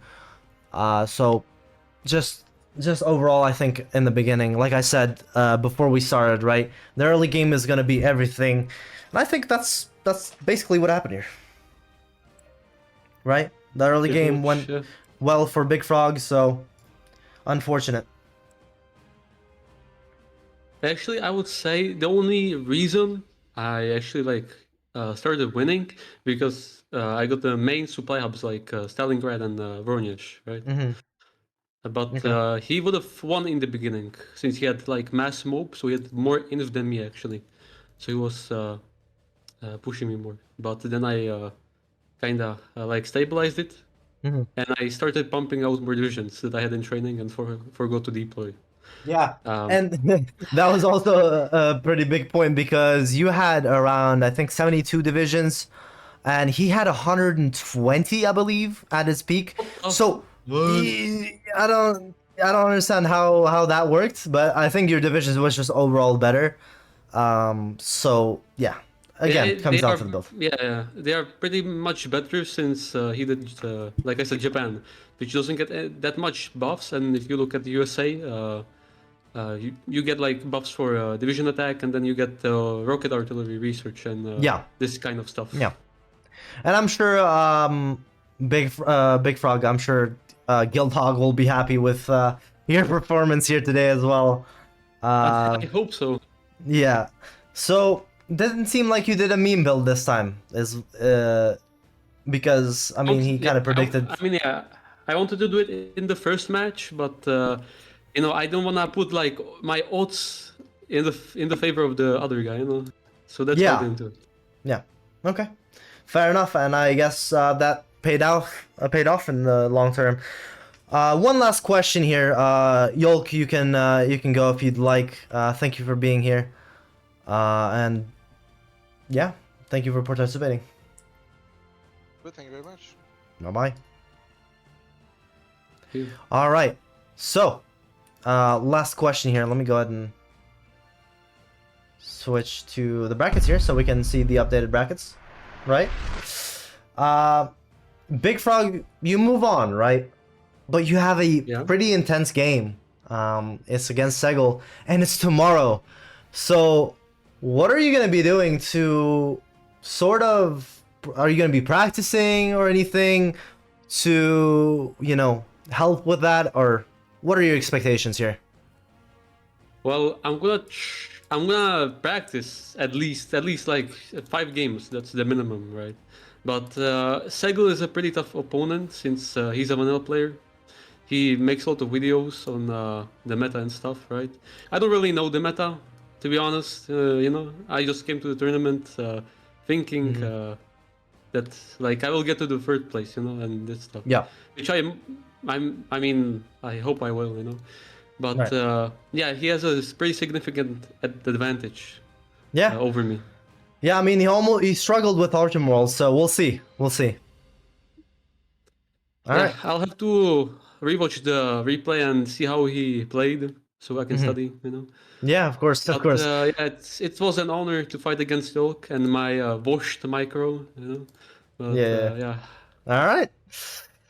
Let's yeah, so thank you for coming out. We'll see you tomorrow. And hope you have a lovely day and, you know, get your practice in. Kind of need it. Yeah, thank you again. All right, And have a good day. see you. Yep, see ya. Bye-bye. Alrighty. So, match 2 has concluded. Pretty good match. The matchup was pretty good. I mean, again, better build. Couldn't really do much. But it was a good matchup. So, let's go ahead and just give you guys 10 minutes to cool down, and then you guys can come back and watch the 3rd match, which is Espanhol versus Bjuge. Thank you for coming out, and just tune in here, stay tabbed or anything like that, and we can get started.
Hello, hello, everyone. We're back again for match 3 of the Summer Games 2025 quarterfinals.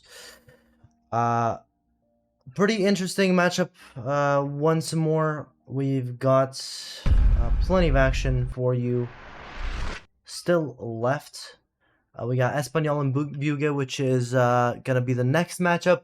And then we got Jarko and Sojourn, of course. So, still 2 really good matches. And we're going to see what we have going on in these matches as well.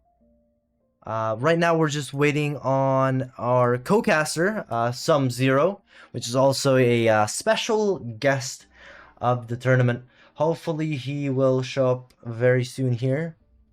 And, you know, we can get started on the tournament. Let's go ahead and just...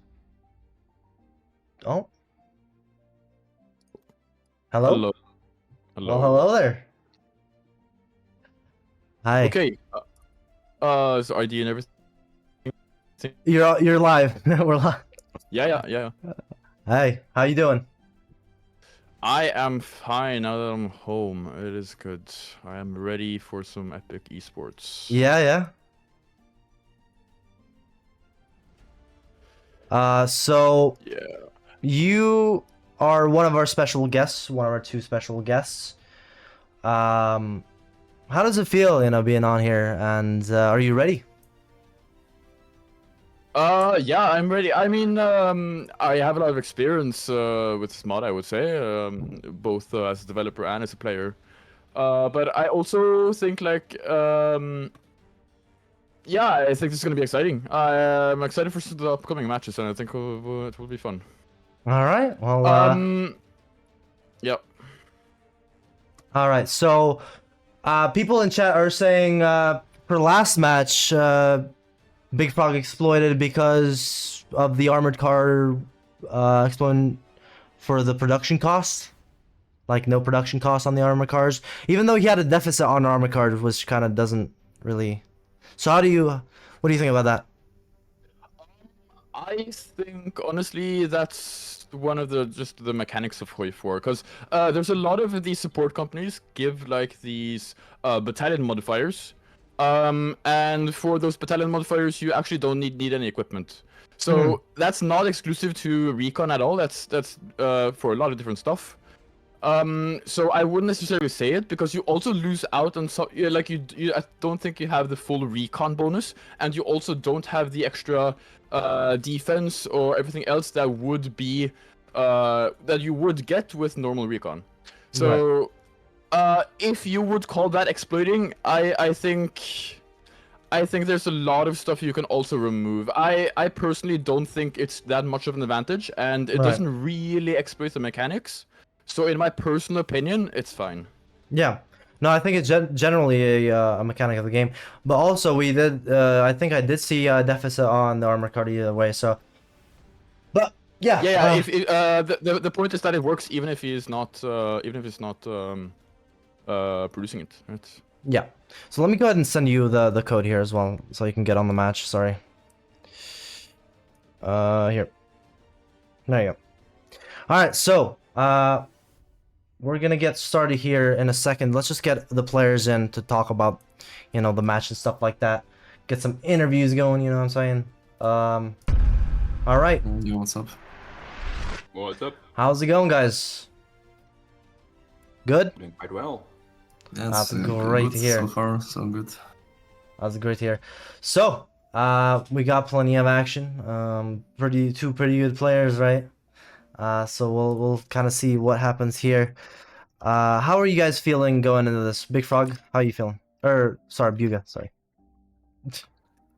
I mean, on one side I'm kinda confident, but on the other side I know that Espanhol is a good player, and like how the match with Segl shows you can't underestimate people, so to speak. So we will see how it goes. Right. And you're probably one of the favorites as well to win this tournament. So how do you feel about that, and how do you think you're gonna do today? I mean, I kinda said that we will see how it goes. I hope I will do good, but I can't guarantee that. Right. Fair enough. What about you, Espanhol? How do you feel going into this? I mean, he's one of the favorites as well. I think Espanhol is an underdog. I think also an underrated player, so guess we'll see. Yes, sir. I mean, I'm feeling quite confident. You know, that's half the battle, right? Yeah, for sure. And well, what else? I mean, this is either gonna be a stomp or it's gonna be a sludge, where someone just gets the 3 victory points and just you just fight it out until one of us just bleeds out in the middle of the streets. Right. All right. Fair enough. All right. So let's go ahead and spin the wheel. But before that, let's just explain the kind of the format before we get it going here. So basically, the wheel spin, right? It decides on which person picks the map or the faction first, and then whoever it lands on, they get to pick that faction or map, right? And then the other player gets to pick whatever's left. So if Bjuge, for example, if it lands on Bjuge, he can pick the map or the faction. If he decides to pick the map, then Espanhol can pick the faction. I don't know if that's complicated for any viewers out there, but I think it's fair enough, right? So let's go ahead and spin the wheel. You guys ready? Yes, I am. All right, perfect. Let's go ahead and see who gets the first pick here.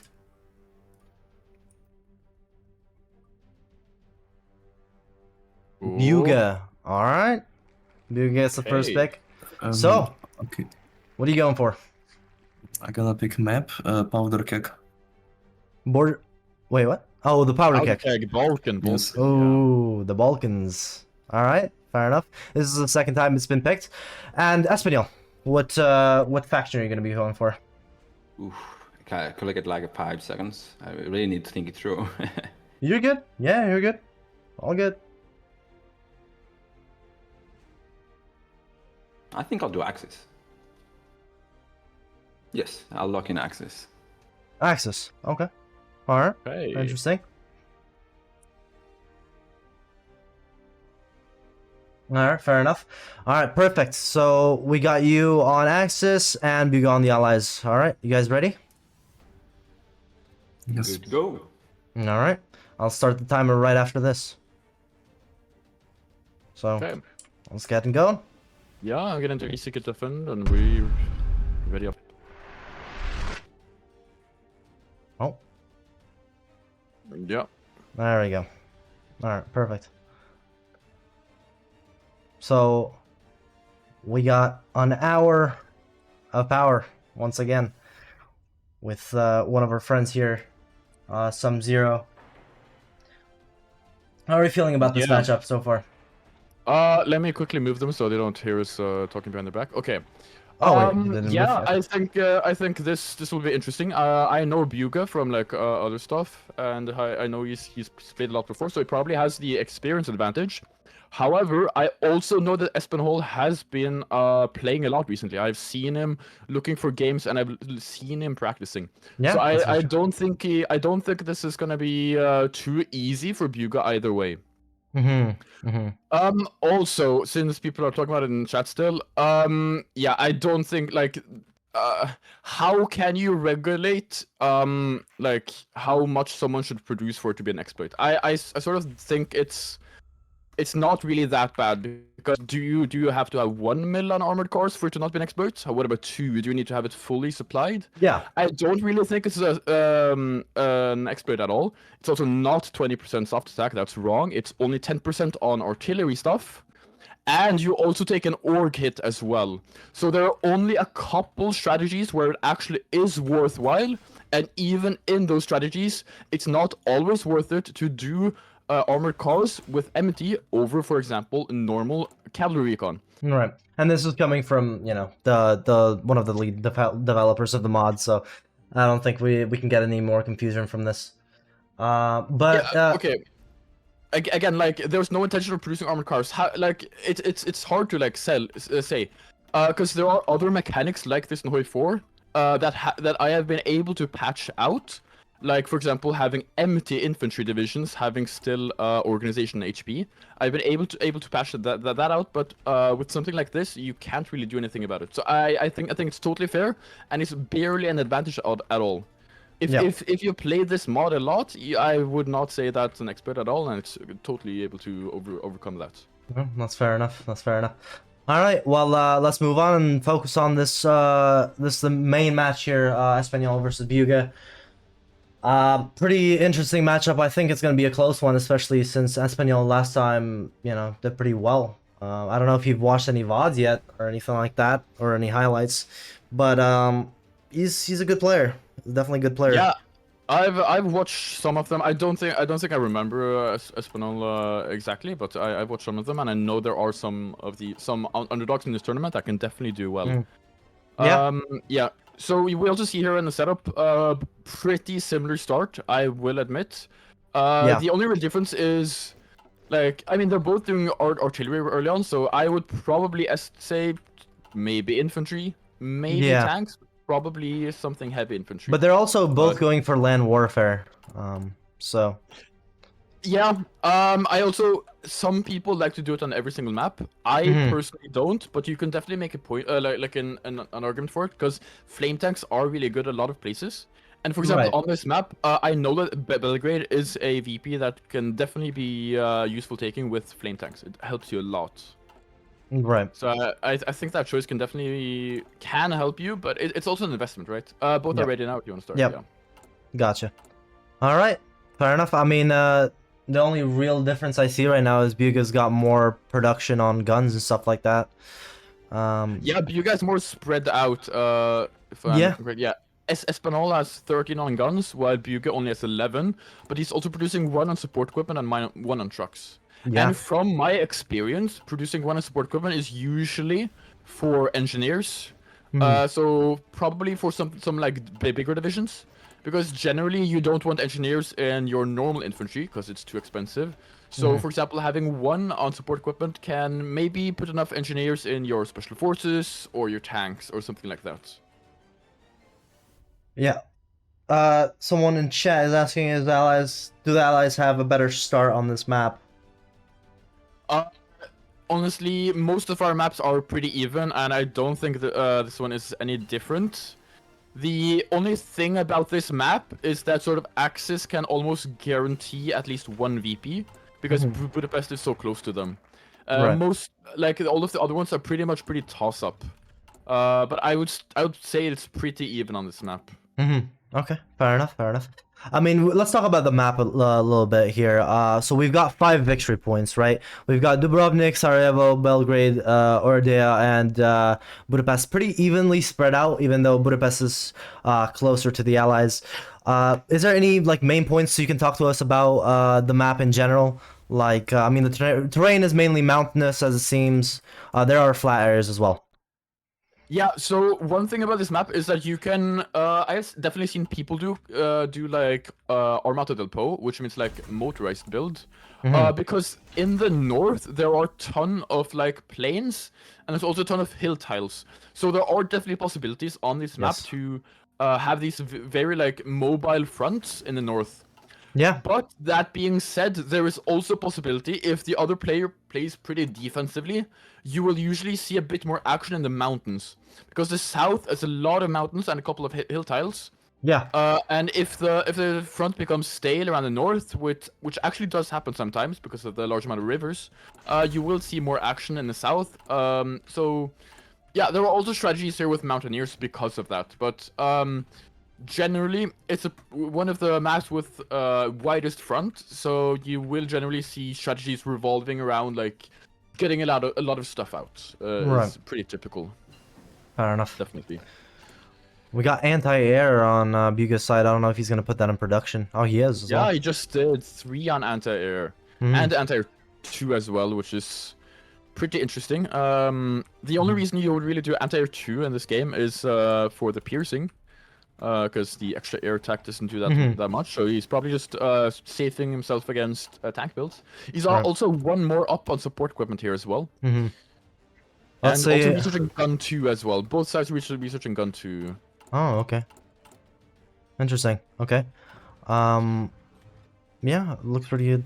Also pretty interesting here on allies. If you look into the infantry template, I was about to just break that down. Yes. Yeah. So, I mean, you can say the existence. Yeah, I mean, we've got support artillery, anti-air, and recon, right? Pretty good. I think it's a pretty good. It's a light. You know. I think it's a light. This is a 7-2. I mean, of course, Tom K meta, haha. But also the fact that you're doing line artillery is also pretty interesting. Because that's generally not the meta in Hoi 4. However, in this mod, to make it a bit more viable, we have added paths to make line artillery more stronger or better. So seeing him putting 2 line artillery in each division, I would probably guess he's going to do Han, which is Norway path here on Allies. That is my guess here. Alright, fair enough. Let's go look at the Axis side. Not much changed. I mean, only added support artillery to the 16 width that he's got right now. Espanhol, so. Yeah, he's also rushing for rocket artillery even faster than Allies. So yeah, he's already got him researched. This is probably going to be a pretty standard infantry build, I would guess. Yeah, definitely. Looks like it. All right, well, very interesting to see. I mean, we've got a good eyesight or a good insight, I guess, into the mod as well, which is nice to see. Always. Yeah, now we're starting to see the faction picks. Okay, so definitely allies on oh wait. Okay, no, he's going Northern Allies here on Allies, and on Axis he's doing Hungary, Romania. So probably Romania. Yeah. I would say Romania here on Axis, and on Allies probably Norway here. Yeah, probably. So you probably most likely predicted that that first move from Bjuge here. Yeah. I think it's pretty good though. I think they're both being pretty good factions here. Definitely, and like I mean, there aren't that many paths where you do line artillery, and especially not 2 line artillery in such a small template. So you sort of have to go for paths that buffs it by that much for it to be worth it. I would definitely say. Also interesting here, yeah. So he's doing Romania here on Axis, which is definitely a good faction. But what you normally see with Romania is you do see line artillery normally on Romania, because they also do get bonuses on that on Romania, and they don't have that many bonuses like in general otherwise. Production costs though. Yeah, they have bonuses to artillery and stuff, but if you want production cost bonuses, it's definitely more useful for guns. Yeah, okay, no, he's going up to there we see. He went up to 7 on artillery and added 1 artillery in his template. So we're seeing line artillery versus line artillery in this battle here. Okay, and then we got flame tanks as well on the company. As we can see. Yeah, but he's only producing 1. So yeah, this is another thing that someone in chat might say is an exploit again, but again, nothing I can do about it. The terrain bonuses, I think, are still there even if you don't have any equipment. Again, that's just how Hoi 4 works. He is producing it for true equipment, or he's producing it, so yeah. Fair enough. But you see, it's still definitely worth it to produce flame tanks though, because of the extra breakthrough and stuff is really important in infantry. Yeah, they've both got flame tanks, so pretty good. Yeah, I think this is something you can have your own opinion on. Like both strategies are definitely viable here. Yeah, I think it's pretty equal so far. I can't really pick a side. I mean, obviously Bjuge is a favorite, as we said, right? So, so far pretty equal. I'm actually surprised that Espanhol is, keeping up with the meta, I guess. Yeah, and a lot of these picks are pretty similar, I would say. The only real difference in some of these initial picks, other than like slightly different order and stuff, is that you see on Axis they've done industrial concern, like the industrial company one, while on Allies you've seen the electronics concern. Now this is also a debate because maybe you do electronic concern to get some of the good research earlier on. But the extra 10% output might actually be a pretty huge difference. Right. So if Bjuge can use that extra research speed, it could definitely be worthwhile. Otherwise, it might not be the best pick if he doesn't actually need it. Yeah. Let's see what does Bjuge have here. He's got Through the Mountains picked on the focus tree. Yeah, that's the main artillery bonus you get. Yeah, here, so he's got that already. Of soft attack. Yeah. Yeah. Also interesting here on Allies on Bjuge is he has switched to the Army Drill Chief of Army. So he definitely wants his units to be regular and get that plus 25% experience on every single division. And he's spending additional XP for it. Yeah, 3 speed, 3 speed, 3 speed, 3 speed. Oh, yep. There you go. Yep. Oopsies. There we go. Perfect. Alright. Bjuge's got his navy out. Yeah, I mean, you want a shore bombardment here on some of these battles. Near the Adriatic here. Yeah, could actually prove useful. Yeah, I don't think he's going for an invasion. Maybe he will later on, but it doesn't look like it for now. Yeah, they're both prepping up for war here, so we will see the sort of the final numbers, how many divs each side will get. Yeah. On Axis, we see. Okay, yeah, now. Okay. So Espanhol on Axis has added another line artillery in his divisions. Oh. So he's they're both on 7-2 now, but I think Espanhol went too late and too little on artillery here.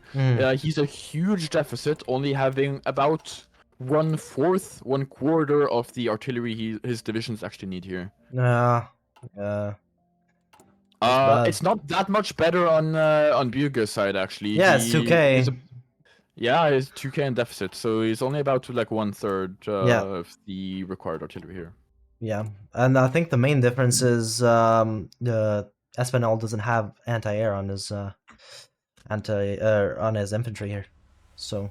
Yeah, I mean, anti-air won't do much in this matchup at all. Neither side gets any air, so the anti-air won't do anything, and neither side get an or. Actually, the Axis does get an attack spawn in, but it's pretty useless in this matchup. So I don't think the AI is that useful.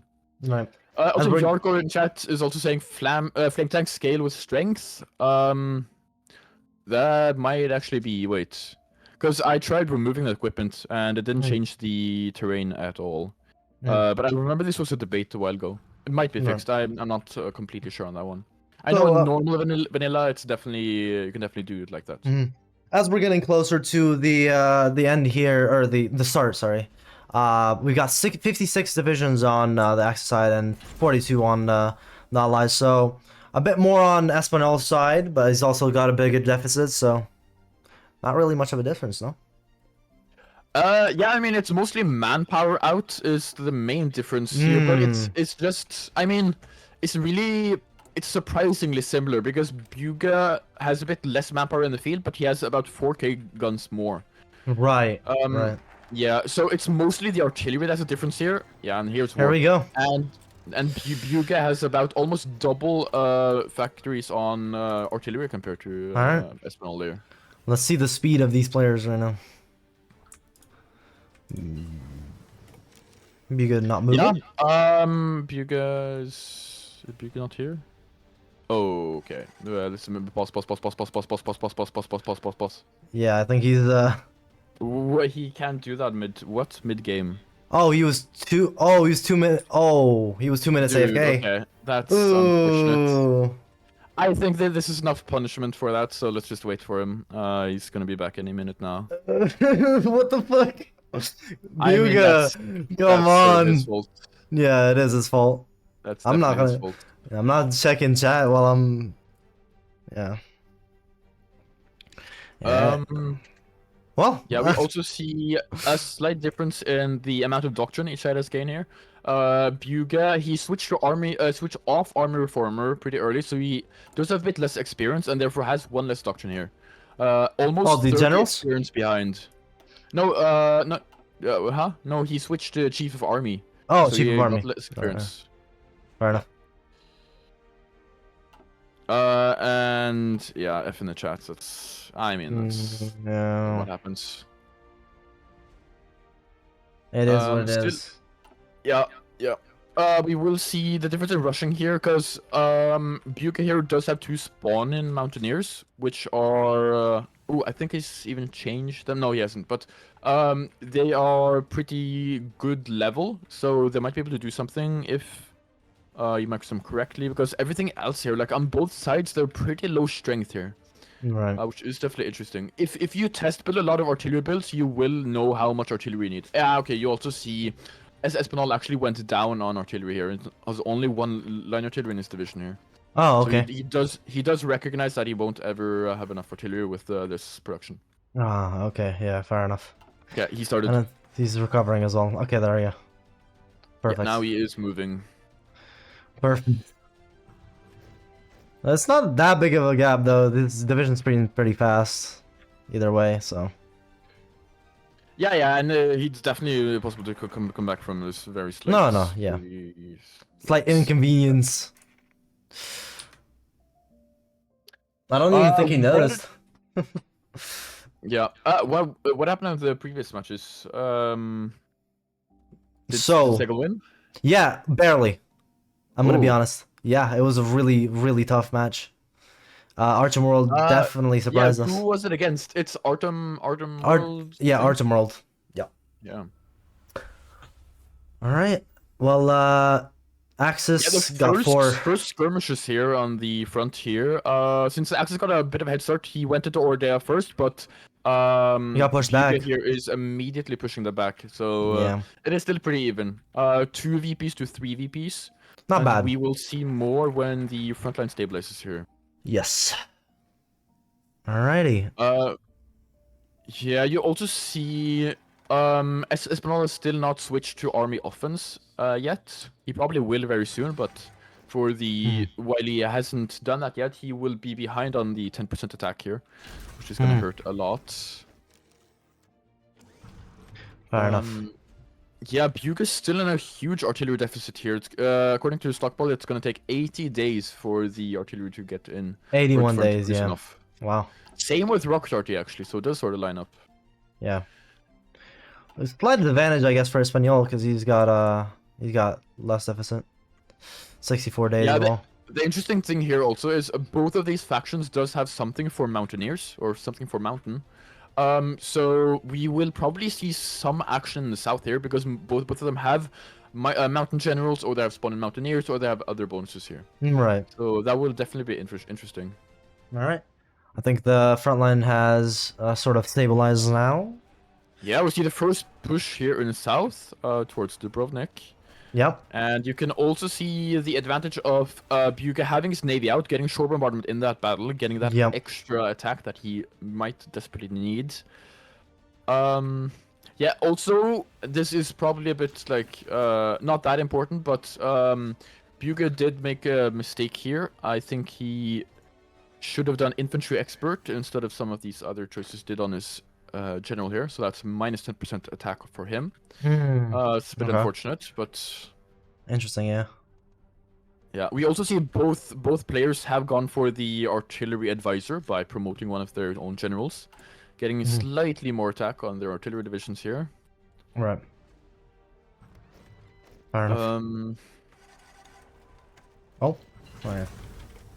Yes, more attack in the south here. Front is a bit more stable. Most tiles here do have like a lot of divs, but there are also some holes. And I know people complain about when people do these sort of like garrison plus field marshal frontline orders, because they see like holes in the front line here, and I think you definitely see it here. Yeah. There are some tiles where there are not enough divs, or like. Yeah, that's kind of the problem when you don't, macro, I guess. Yeah. Oh, we got a push in the north, a little bit. Yeah, there is also a difference here in let me actually check this before I say something. No, there's actually not that huge of a difference. Okay, I thought there would be a pretty huge intel advantage here, but it's actually pretty close. Okay. All right. Bjuge seems to be fighting for Budapest, or sort of going for that, at least. Yeah, all of the VPs here for Bjuge is right on the front line, so he can pretty easily pressure probably like almost anywhere here on the front line if he. Yeah, if he, and he's doing so with here. Budapest right now. Yeah, pushing towards Budapest here. He does have flame tank. Yeah, he does have flame tanks in most of this here, so. Yeah. He's getting that extra urban attack here.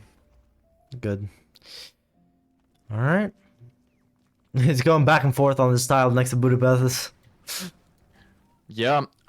Honestly, what I hope from someone here is they either do some sort of naval invasion, or they try to go around. Like in the north, neither side has a lot of extra infantry in the north, so there are like gaps if you have extra micro and if you have extra divs for that. You could definitely make a play there, or as I've said previously, either side here has mountaineer bonuses. So if you are able to go for that mountaineer stuff, it can definitely help here. Yeah. And Espanhol has a bit more divisions, so he can try something maybe in the north, but he's gonna have to make that gap bigger to actually, do something impactful. Yeah, Espanhol has a lot more manpower deployed here. No, it's... Yeah, no, wait.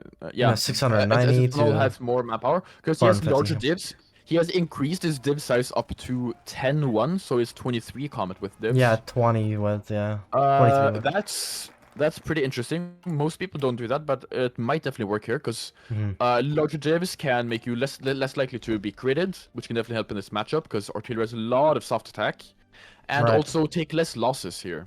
Larger divs mean you take less losses. So it's sort of like both of these sides do have line artillery, but the difference here is that Bjuge is a lot more on line artillery than Espanhol there is. 2 and 1, right? Compared to like the rest of divs, yeah. Yeah. 15 artillery versus 10 artillery. Yeah. But Yeah, also Bjuge has more of a deficit, so it's yeah. Kind of balances out, I guess. Yeah, it does. Trying some more pushes here in the north, but it's still not happening. And I think like the low strength here is definitely hurting him. If he did get that extra artillery in, like some of his divs here on the battlefield have like 160, 170 soft attack, while his actual div should have 290. So he is missing out on a lot of attack here. Right. We see some some fighting in the south, yeah. Yeah, he's actually converted more of the divs into those mountaineers, so he is trying for some mountain combat here. Oh, Bjuge? Yeah. Bjuge has converted some of his divs into avant-force here. Yeah, in the mountains as well, yeah. Near Sarajevo. He only spawns in with 2, so you can see that he has converted 3 more into that. Yeah, I see that, Those divs will have lower... No, wait. Am I dumb? No, he has some spawn-ins that he's converted into that, I think. Wait, hold on. Bjuge. Oh, it's Bjuge, okay, no one. Avant-force, right? Is some lagging? No. No, I was thinking, does Espanhol have any mountaineers? No, he doesn't. Okay, good. He does not. Because he had 6 width. I was confused for a second there. I thought Bjuge had 6 width. Oh yeah, no, you get those from the research, yeah. Yeah, he's using this. I think it's using the Avant-force, right? With the 3 lines of artillery. Yeah, Bjuge's using the Avant-force. Also, interesting thing here. Espanhol is doing something. He's deploying some extra divs here, which is interesting. They're probably not stream stepping, but just in case, I'm not going to read it out loud. He has a secret plan. Yeah. Frontline stabilizing now. I think they're gonna try optimizing a bit more stuff here. Espanhol is a bit further down in his focus tree here, so he will be able to get a really good bonus here from the faction finisher here. Right. While Bjuge is a bit further behind. Yeah. Yeah, again trying for some pushes here in the center, but not really working. I definitely think not having enough artillery here is definitely hurting him. Yeah. So far it seems pretty equal on both sides, to be honest, but yeah, honestly, like I've playtested a bit with artillery builds like pretty recently, I would say. So I was a bit surprised that both of them went artillery builds, because their starting amount on artillery was not really indicating that. Because the thing about artillery in Hoi 4 is that a newer version of artillery doesn't give you that much more soft attack. So having a lot from the start can mean you get a lot of artillery out, which you can definitely need. So it's not like guns at all, because guns get a lot better, but artillery does not. So what I do in artillery builds is I put a lot on artillery day 1, and I just keep them there, because that extra amount can really help you. But we didn't see that from either player here. They're both going for gun 3 as well. Yeah, that's also interesting. I've tried getting gun 3 in an actual game, and unless it's a very slow game, which I guess this is, it's not really realistic. Yeah, that's what I was gonna say. It's yeah. I mean, this is a slow game though. It is a slow game though. Yeah. And you can also optimize this even further. If I was Bjuge here, you can also apply an MIO policy that gives 20% more research speed. So if he wants a gun 3, he can definitely get it earlier. Yeah. Actually, on both sides here, on both sides, they can apply the policy. Yeah, we're seeing pushing in the north here, going around Budapest, trying to get some more off angles. Yeah. However, Espanhol does have some cavalry divisions here. Yeah, that are already here. Yeah. Might be covering up. That's interesting. Yeah, they're moving in now. I haven't seen this before, just using cavalry normally. I've only really seen them for like snaking or invasions. Wait, he's trying an encirclement maybe. Oh, counterattack. Oh. Bjuge's in big trouble here. Yep. Overextended a bit. Yep. He's in big trouble. They've been overrun. Okay. Oh. He still needs to. Okay, no. He kind of saved it. Yeah, he kind of saved it. As long as they keep that supply up there, it's not too difficult to. And Espanhol pulls those cavalry back out. Interesting. Yeah, I think that's also what you want to do, because you want to hold around Budapest, right? Because there's a lot of plain tiles in Right. the northern parts of the map, so there's a lot. It's a lot easier to push these small like snakes or pushes or whatever. Right. Fair enough. Also, very quickly taking a look on casualties here, you see that it's almost 2-1 here. Yeah, almost And I 2 to think 1.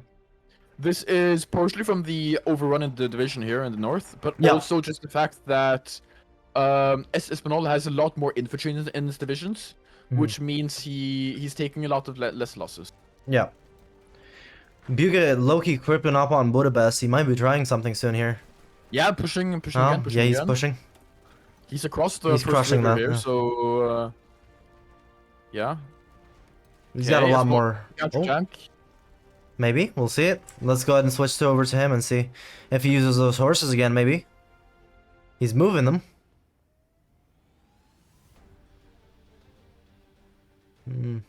Interesting. Yeah, and now we actually see Espanhol there going for civs. He sort of In construction? he's thinking that the final focus is here on focuses. Oh, in the... Okay. He sort of realizes some of the other faction folks. I mean, I would say some of them are definitely good, but he probably doesn't think so. So he's probably prepping for a late game here, getting saves, probably converting them pretty early on into mills. Yeah. Although he has a lot of PP, the extra PP putting on War Eco and on War Industrialist can definitely make him make those extra saves be put into work a lot earlier here. Yeah. Bjuge has been pushed across the river Yep. one of the tiles. So it's a bit held back here. Back to normal, basically here. Back to the normal front line. Pretty even matchup so far. Any like, do you think you can predict any plays from these players, or? I think that Espanhol here has a really good defensive hold here. Because he's pretty large divisions, as I've said before, which sort of does counter these artillery builds, because you need that extra defense to not be critted. But also just the fact that he is like the line he's holding here is really solid. He has behind the river on a lot of places. Yeah. And in the south he has a lot of mountains. So Yeah. it's really solid, and Bjuge doesn't have that really clear advantage. He doesn't have air, he doesn't have tanks. So he sort of needs to do something with the Mountaineers, which we see a lot more in the south here, converted down to up to 10 Mountaineers now. Okay, yeah, I didn't even see that. Also, it is rivers and mountains on the south as well, so that's a bit more harder for Bjuge, but he should be fine with the Mountaineers, right? He's trying it. He's trying it.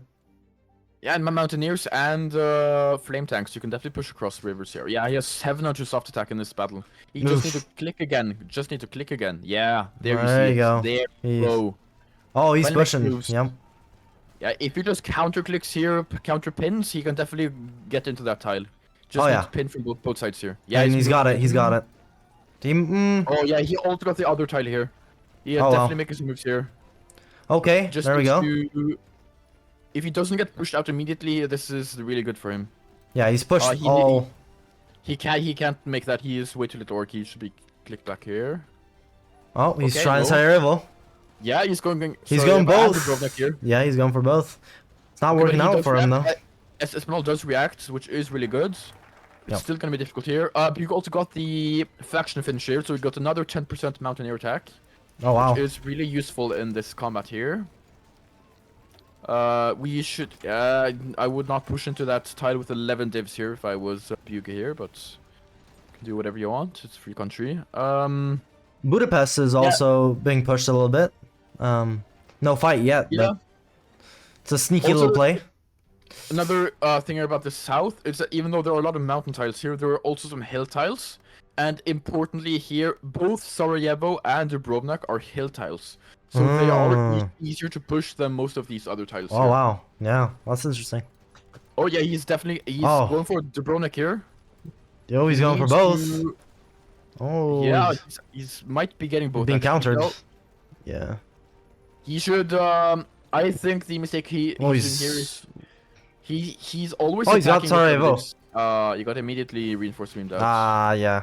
You might get it back. No, not immediately.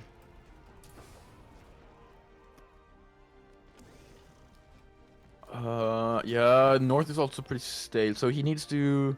He's walking to Sarajevo here. I wish Bjuge would deploy more divs because he has 4K guns in stockpile. Yeah. And just railway He's got more Sarajevo, stuff yeah. to Sarajevo here. Yeah. Because some of these tiles he does not need 3 divs holding a hill tile across the river. You just don't need that. You can definitely, but you do need that in the south in Sarajevo. Holding that VP is very crucial and very good here. Bjuge is allies, yes. Bjuge is allies. Espanhol is Axis. It should be pinned, no? Oh, there we go. Yeah, but he can still get it. Yeah, okay. I think Dubrovnik is definitely easier for him here. Because he does have short bombardment if he goes for Yeah, no, that's what I was gonna say. It probably does help that he has the ships out with Dubrovnik. Oh, he's getting most area as well. If he manages to hold this, it's really easy to get Dubrovnik from this position here. Oh, and he's trying it. Okay. He's trying, but he should be a bit careful, because attacking with those divs in Mostar can easily be clicked back. Yeah. And I think in this position, holding that position and holding the mountains is more important than getting the VP right now.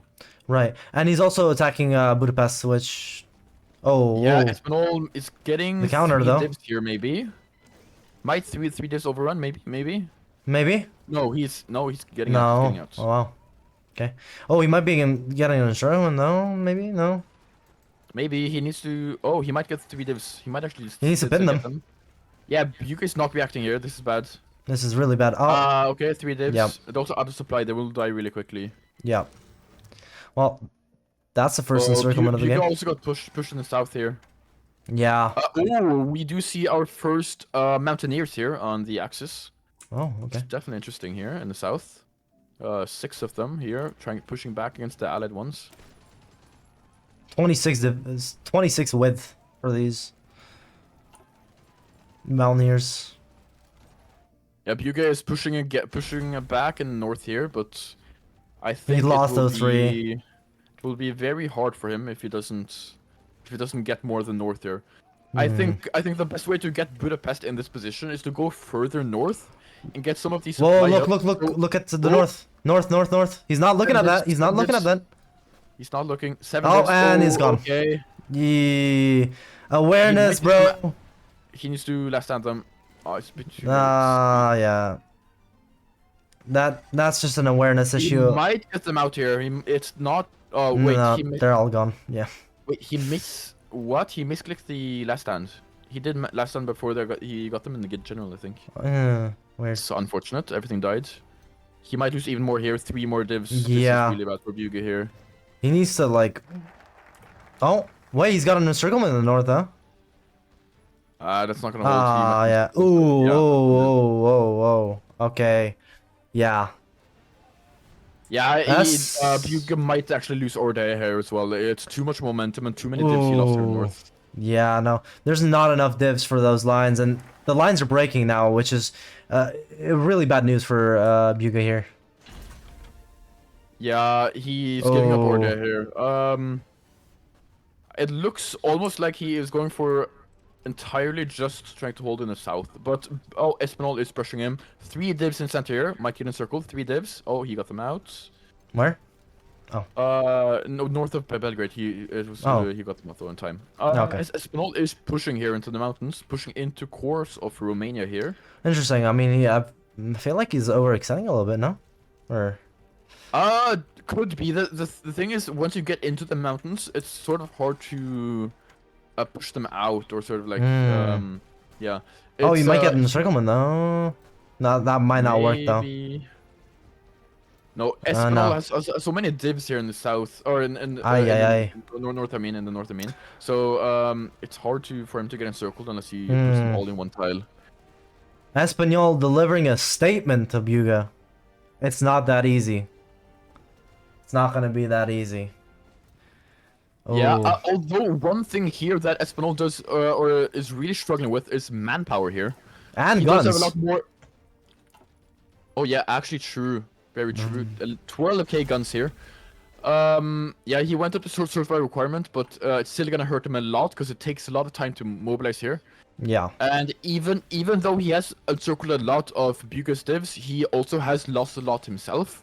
Yeah. I think mostly through the Mountaineers. So, Yeah, it's definitely still gonna be tough here for Espanhol, even though he has the advantage for now. He needs the time to conscript more men and to produce the extra guns he is missing. Yeah, I think Dubrovnik actually might. Oh, no, actually no, never mind. He's still trying to push, but it's not working. No, he can definitely get this. He can definitely get this. As long as there are no mountaineers in that tile, I definitely think he can get it.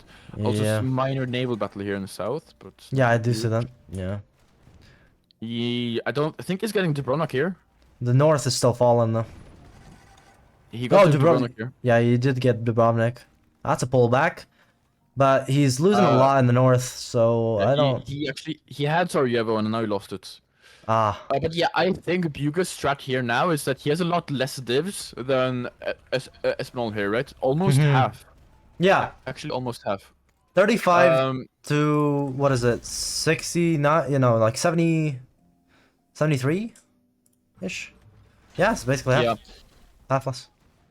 That's actually wild, but I think this also comes down to the fact that Bjuge's divs are a bit more quality. Oh. Although not that much more, but it's slightly more quality, I would say. Yeah, Espanhol is pushing. He does not care. Yeah, he's really pushing here in the middle. Oh, and he might get in the center. He might try for an encirclement in Belgrade, okay. no? Ooh. Oh, he's walking out of Belgrade? No. Okay, he's not planning it yet. Yeah, he's not got that. But he does get 2 divisions at least. Yep. There you go. They're liquidated. Ooh, that's really unfortunate from Bjuge. Wow. Oh, yeah, this is bad. tough for Bjuge here. Really losing tough. even more divs here and losing an urban tile like Belgrade, which is surrounded by rivers as well. This is gonna be really hard for him to defend. Yeah. Espanhol here just needs to push into his course. Because he can definitely make some moves here and just completely pressure him. Oh yeah, he's actually prepping that as well. He's got cavalry in south, in the north. I mean, yeah. Yeah. He's going through snake here. Battle planning as well. Yeah. Okay. Bjuge is moving mountaineers here. I wonder if he's stream sniping. Probably not, but he's reacting a lot to what I say. It's fine. He is getting gun 3 now. I think both sides have gun 3. Yeah. It's interesting, but it's probably not gonna make a difference this late into the game. Mountaineers here are here for the cavalry. Bjuge is also down to only 90 points here. 86 now. Yeah. So yeah, if he doesn't get any more VPs, it's 30 days and he has lost. So he needs to do something here. He needs to do something big. He needs to get something. Wow. Yeah, I mean Bjuge's. I think he's a bit too tunnel vision in some places. He has a lot of divs in. Oh, he's being overrun in the south. Yeah. Oh, this could be a major tournament. This could be the end here. Yeah. Okay, he is moving a bit. Yeah, he is realizing. Yeah. Espanhol is just overrun him. Yeah. Really tough here.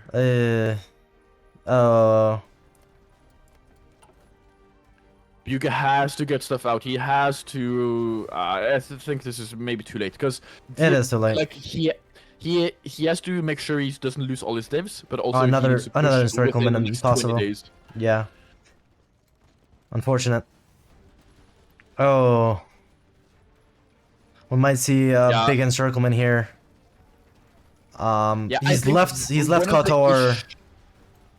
I think one of the issues here was yeah, this is a huge encirclement. Wow. Okay.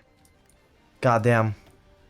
I think Bjuge overextended a bit in the north because it's really easy to counter encirclement because of the plain tiles.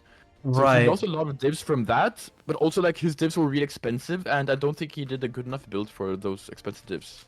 Right. Might just be my personal opinion here.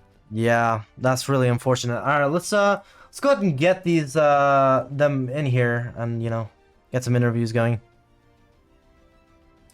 Let's see. There we go. Alrighty. Well. Yeah, man. Why didn't you pause? I think this was a big issue that the game kept on going. But I mean, you only said you were AFK in the chat, and that's. Yeah, that's. I mean. You. If you got the ref maybe to come contact us, that would have helped. But only saying it in chat and not posting yourself, it's yeah. No. I paused the game myself, and I also typed it in chat. So someone unpaused the game. Okay. I think it's like. Okay, that's interesting. Okay, but I don't think it would change too much. And No, also, it would change. I would take Budapest into time, and I would hold the I don't think it line. would got Budapest. I think so. The reason why you lost here was not because of Budapest or not getting into Budapest. I mean, I microed. either I way- microed. either Okay, way- listen. I microed bet afterwards. Yes. But Okay, fine. didn't you? Didn't you pause because I thought? So basically, it was 3-speed, right? We paused for 3-speed. That's what I was thinking. No. It was like early and like 1st of December. I paused like in 26, I think, on 25. So like 5 or 6 days before the war. Yes, and I wrote in the chat like that I'm gonna be AFK for 2 minutes. I mean, I microed bet afterwards, but I think I had Okay, the. Yeah. Yeah, tell. I mean, I had the division speed guy, so I probably could have taken more VPs and held the river line. So it would probably change the outcome of the game because I was like. Still, still, you can't really like go in the middle of a tournament game. Yeah, that's Yes, yeah. but I need to explain like the circumstances. I need to help my mom with something, so that's why the game was paused. I didn't have like a choice, so to speak. So I just needed to go, right, and I did like everything was expected from me. I paused the game, brought in the chat, but Right. then I was really irritating that the game was unpaused and like there were 10 days passed, so that probably had some effect on my micro. Right. I mean, it was. That's a bit too late now. Like, Yeah, I but don't know. I mean, to be fair though, there was a moderator also in your in the voice calls, right? So you didn't say anything to him, didn't say anything to me directly. But he didn't ask me. Like I had my headphones on when I left. yeah, well- you should have told him. Yeah. You mean? So I mean, honestly, I think it's I don't think it's our fault because you didn't inform us like through DMs or something. Either way, it's best of 3 or it's the best of 1. best of one. Yeah, Or okay. Yeah, that's the issue.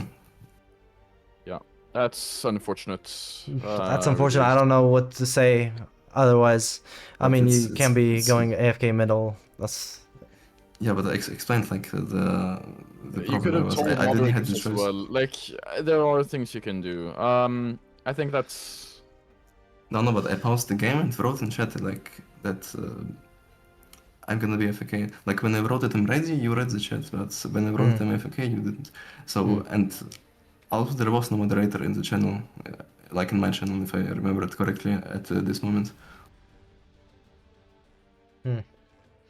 okay. Let's leave this as a preliminary result, and then we'll review it. How about that? We'll review it over once more.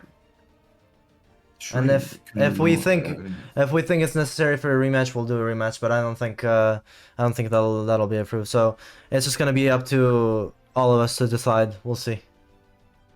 Yes, but you need to understand that it was not only the thing that I didn't take the VPs, it was also a psychological thing because I came back, I was like shocked, and this had probably some effects on my micro and decision making during the match.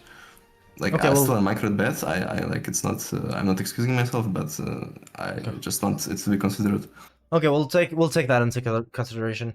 Either way, if this is the final result, still a good match.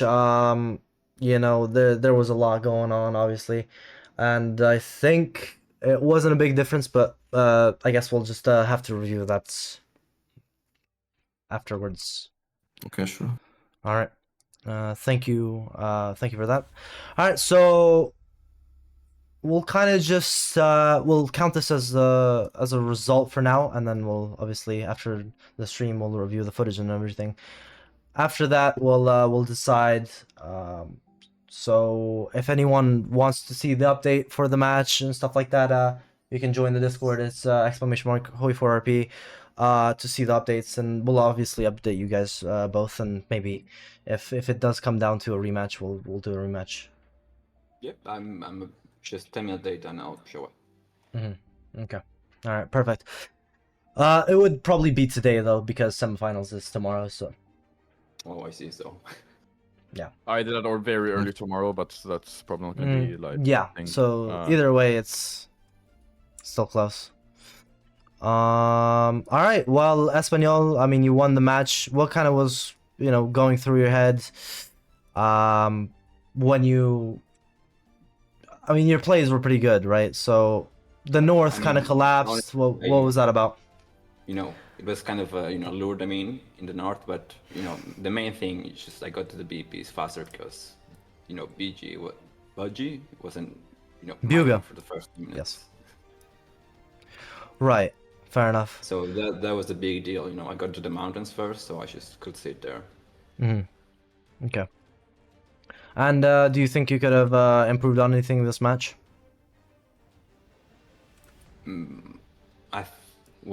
I had a lot of PP I didn't use. I think if I used. I think we mentioned that. Yeah. I think I could. both sides did at some point at least. Yeah. I think I don't know if it's allowed, but I got the Segl in map mode. The railways. That's been a very big improvement to me. I can see where the railways No are. way you're plugging Segl's map mod here. Okay. Crazy. All right. Big shout out to our sponsor, Segl. Okay.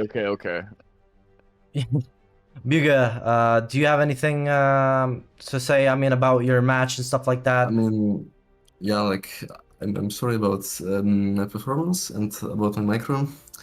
I think it definitely had an influence that I needed to go. Yeah, Okay. but I don't know. Normally, yeah. I think that is fair, but I also think if you actually were like a supremely better player, and I think this matchup was pretty close. If you, again, I don't want to say this to like sound mean or anything, but if you were actually a really much stronger player, I think you would have overcome that. Yeah. I think this was a very even match. Maybe it could have impacted the result, yes. But I don't think that's too much of an impact on my side, at least. Right. Yeah. It's unfortunate. Yes, it's unfortunate, but yeah. No, like that's my it's- take on it. the problem is the terrain modifiers. Like he took all the river lines, and because RT has a big negative terrain modifier across the rivers, I couldn't properly push him except for like the south and the north. No, you got across the river. That was not the issue in the north. Yes, but only like a couple of times when he had only one diff per tile. So if you Alright. micro it properly, All right. Well, we'll just leave it up for a decision. But thank you also guys for coming out. Yeah. Yeah, thank you for hosting. Can I have a save game? Because I didn't save, unfortunately. I just quit the game. I just wanted I can to save review for my you. build probably. Yeah, I thank you. can save you. Yeah. Okay, nice. All right.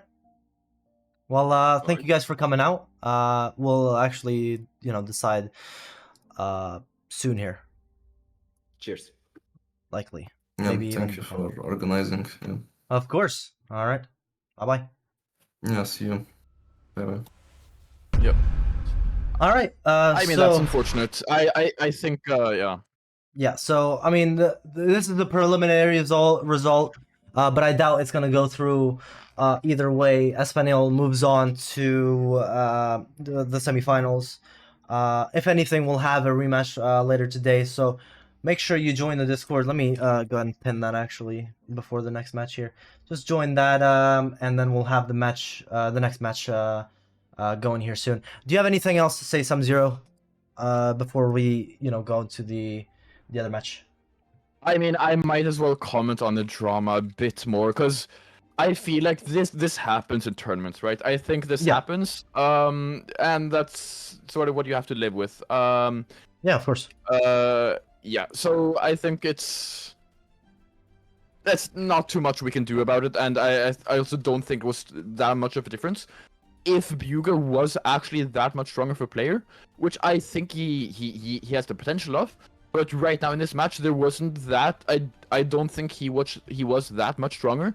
So I think that it wouldn't ultimately have changed too much. Yeah, so I mean, it wasn't that big of an advantage either. Like, if it was halfway through the map, I think it would have been fair, maybe, to assess that. But it was, I think it was only Budapest that was taken, right? The other ones weren't even like close.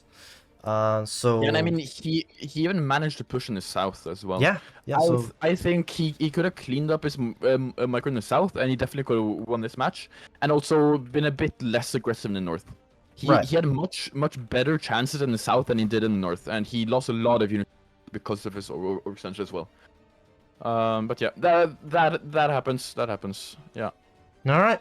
Well, completely fair. Yeah, we'll go ahead and decide probably either within the next 10 minutes. We'll just look through everything, or after stream. Probably after stream. We'll see. All right. So thank you guys. Just stay tuned. Keep the stream tabbed and everything. We'll be back in 10 minutes.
Hello, hello everyone. Welcome back to the Summer Games. This is match 4 we're getting into. We're here live with all the action and drama. Hope you guys are having a wonderful day so far. And let's hope for a great match.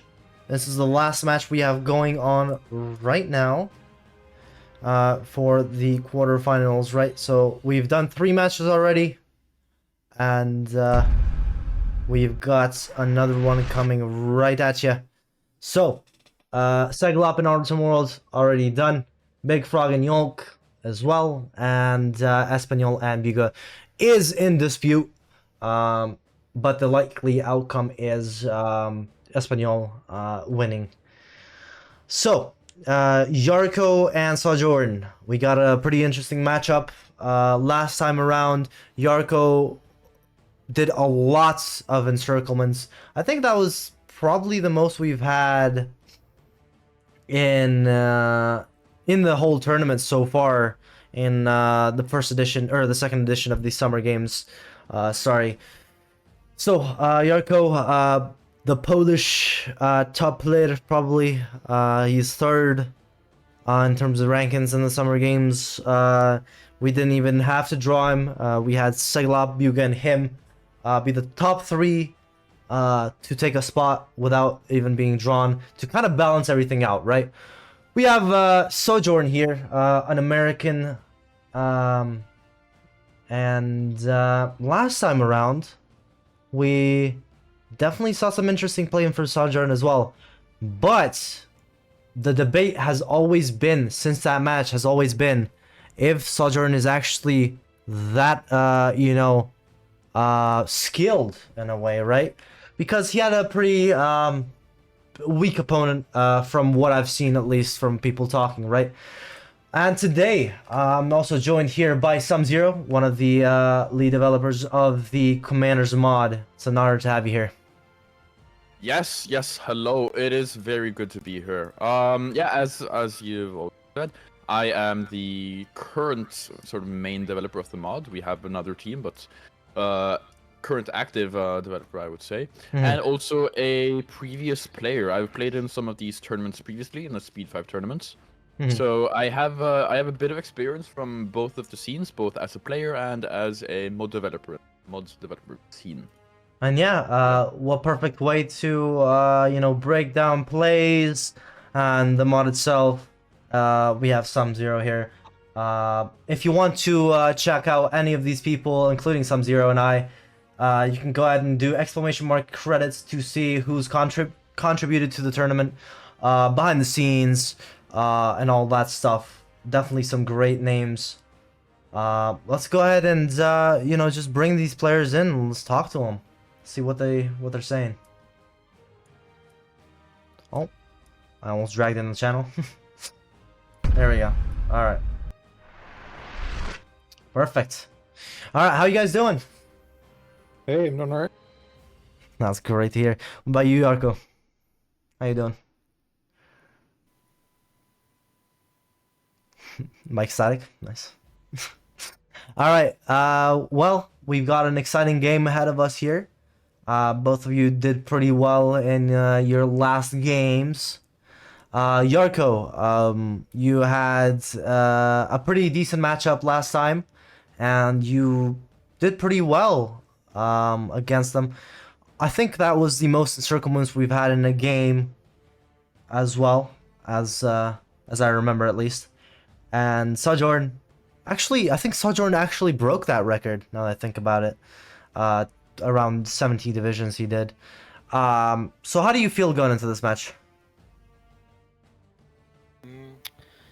I think I should win, but this is pretty stressful because I should win.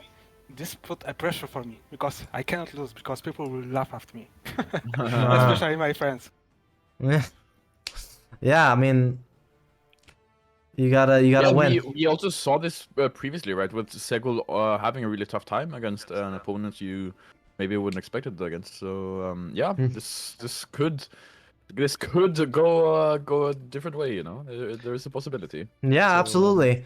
And Sojourn, last time around you were against Tim, and some people have been saying that's maybe it was good plays or more good plays because Tim was a little less experienced and had no actual prior practice. So, what do you think? You're gonna be doing going into this, and how do you respond to the people saying that?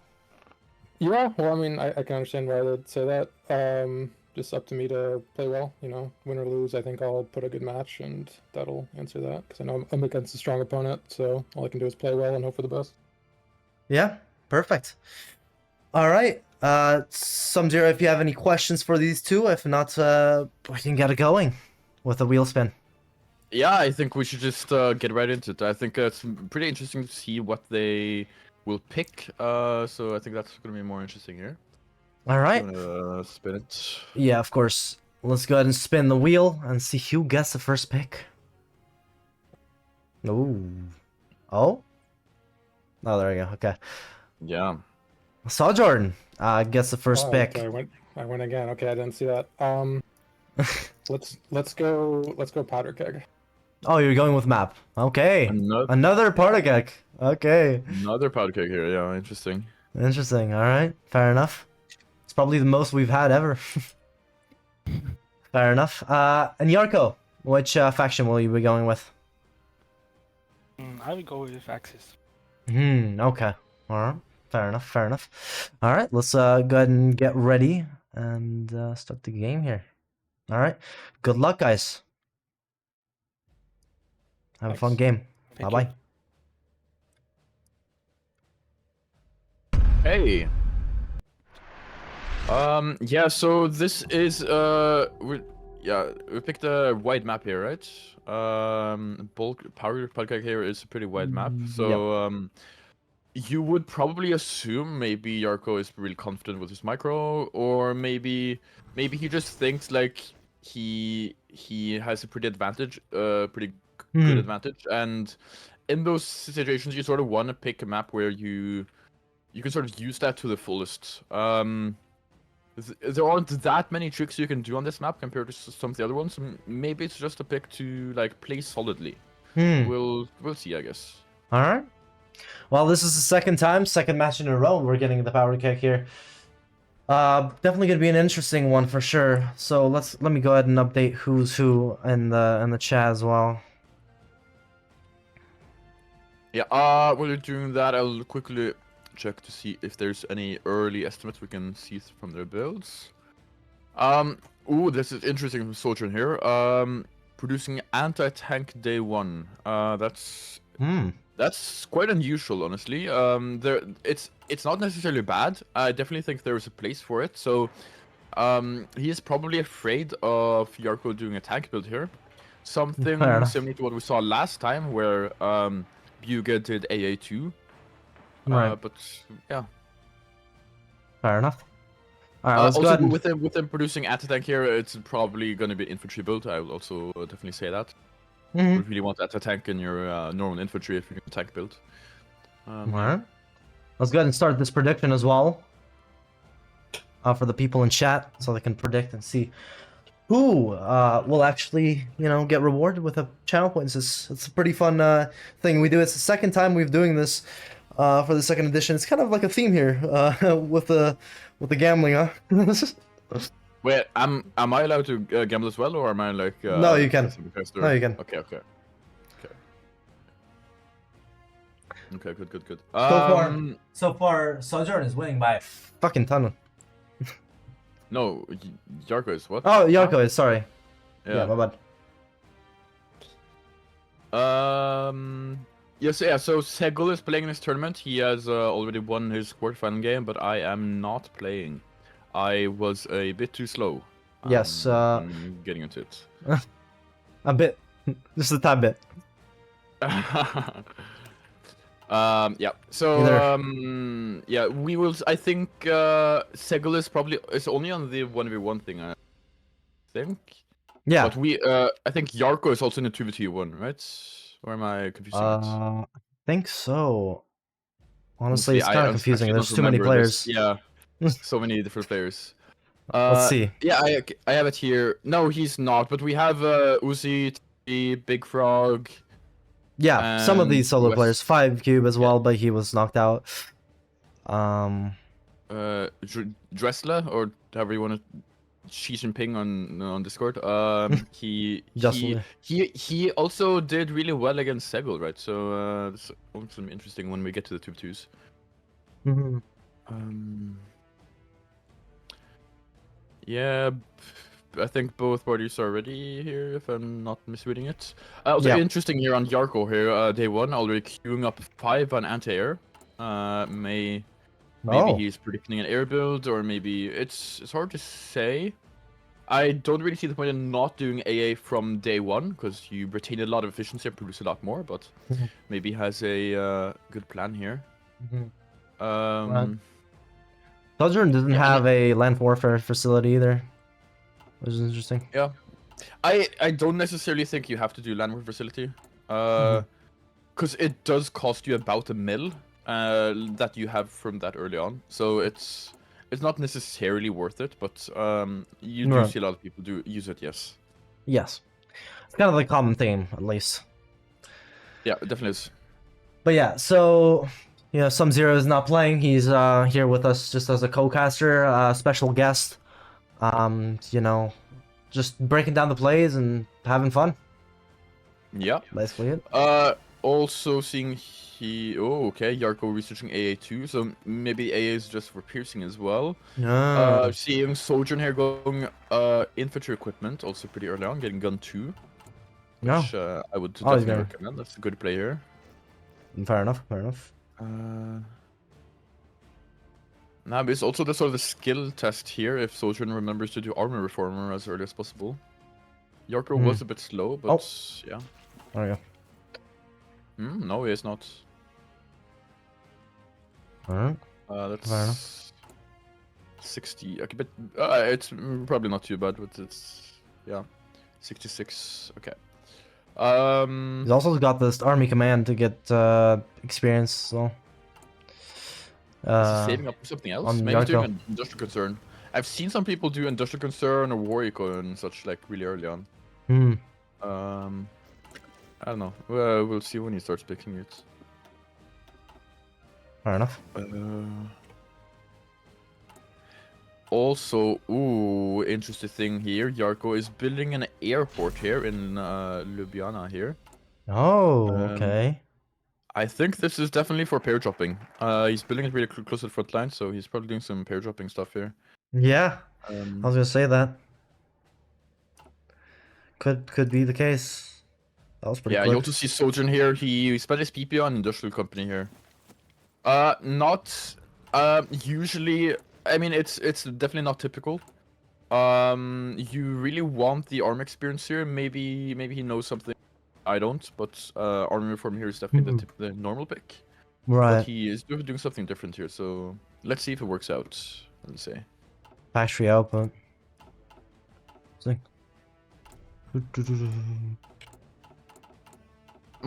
And we also see already Jarko researching paratroopers. Oh. That probably also signifies that he's probably not doing a faction that gets paratroopers for free. Because there are several factions where you do get free paratroopers where you can just pair drop them. Yeah. And among them, which is a really strong faction nowadays, is Luftwaffe. So we can probably clear that one out, saying he's probably not doing that one, but yeah. Yeah, fair enough. Also, you need at least 50 transports to pair drop, right? And he's not producing any. He's probably waiting for it from some focus. And I know that, for example, 4th Army gets transport planes here. So, okay. My early prediction is 4th Army here. Okay, fair enough.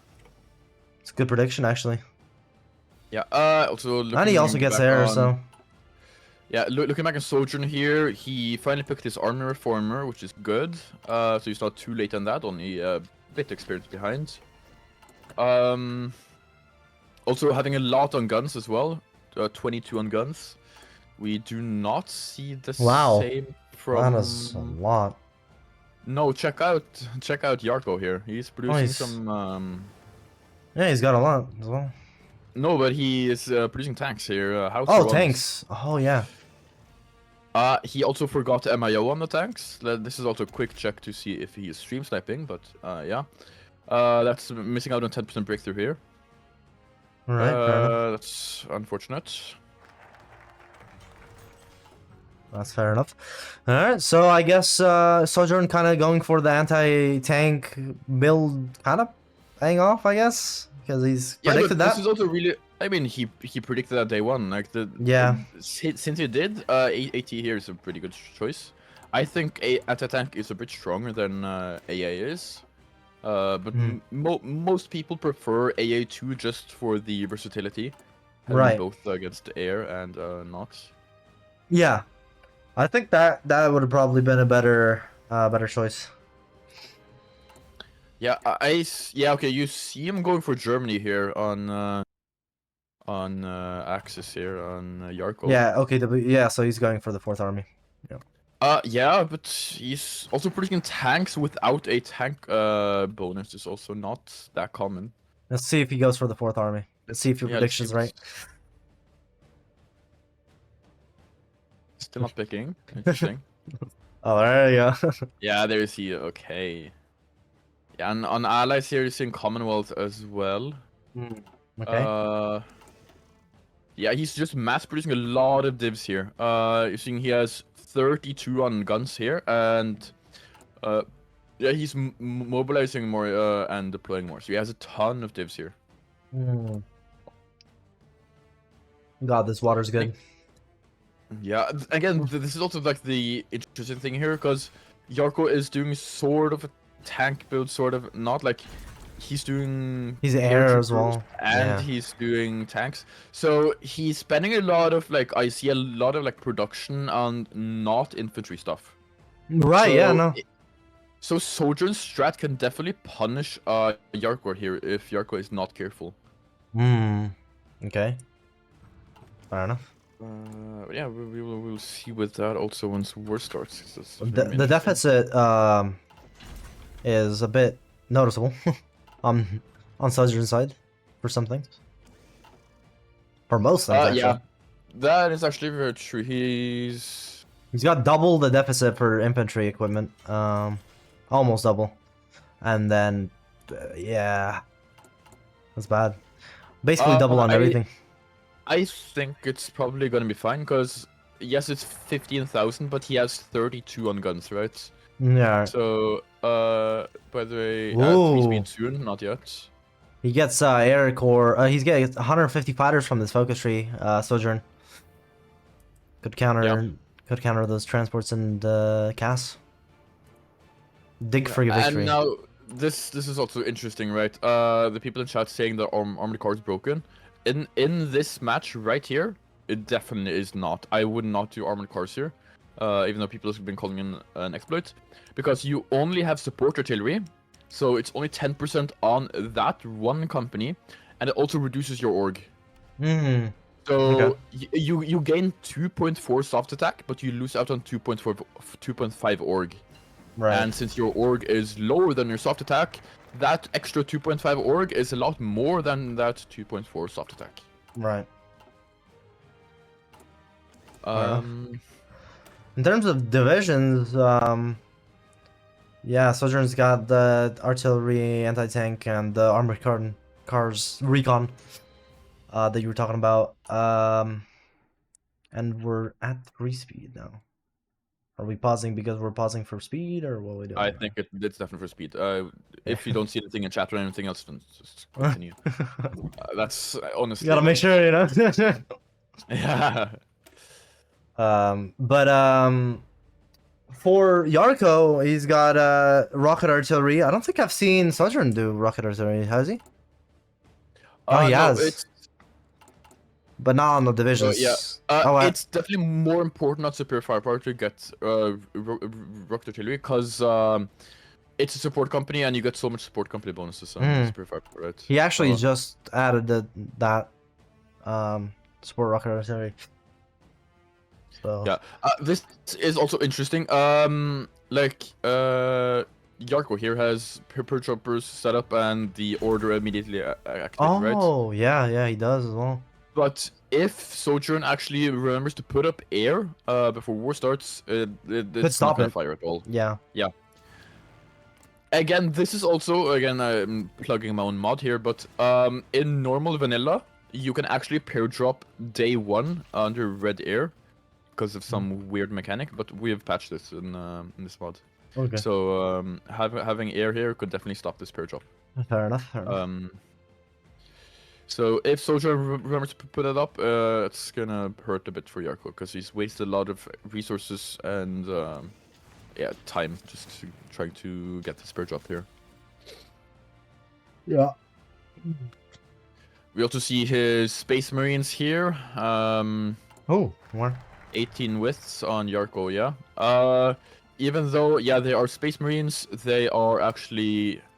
If you don't use the upgraded chassis that he gets from the Focus, if it's only those he's producing, he only has 10 armor. So it's definitely not broken as it is in vanilla. We also reduced that a lot. All right. Okay, 5 days to war. 5 days. Yep. There we Ooh, go. Also interesting here, Sojourn has the speed advisor here. So he definitely wants to rush up here day 1. Okay. That's really interesting. Does he remember to put up the planes though? He doesn't.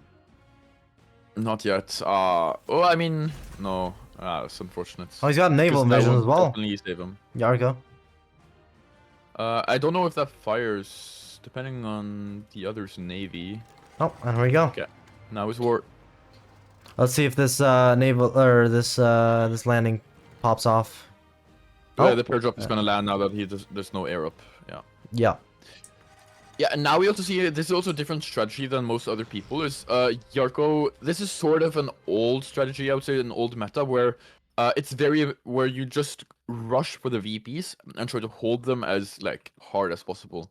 So there's a lot of different strategies where you use motorized with like recon for the speed, or you use invasions, or you use pair drops. All of these you've seen here just for rushing the VPs. Right. It seems to be working so far, but let's see if you can hold them.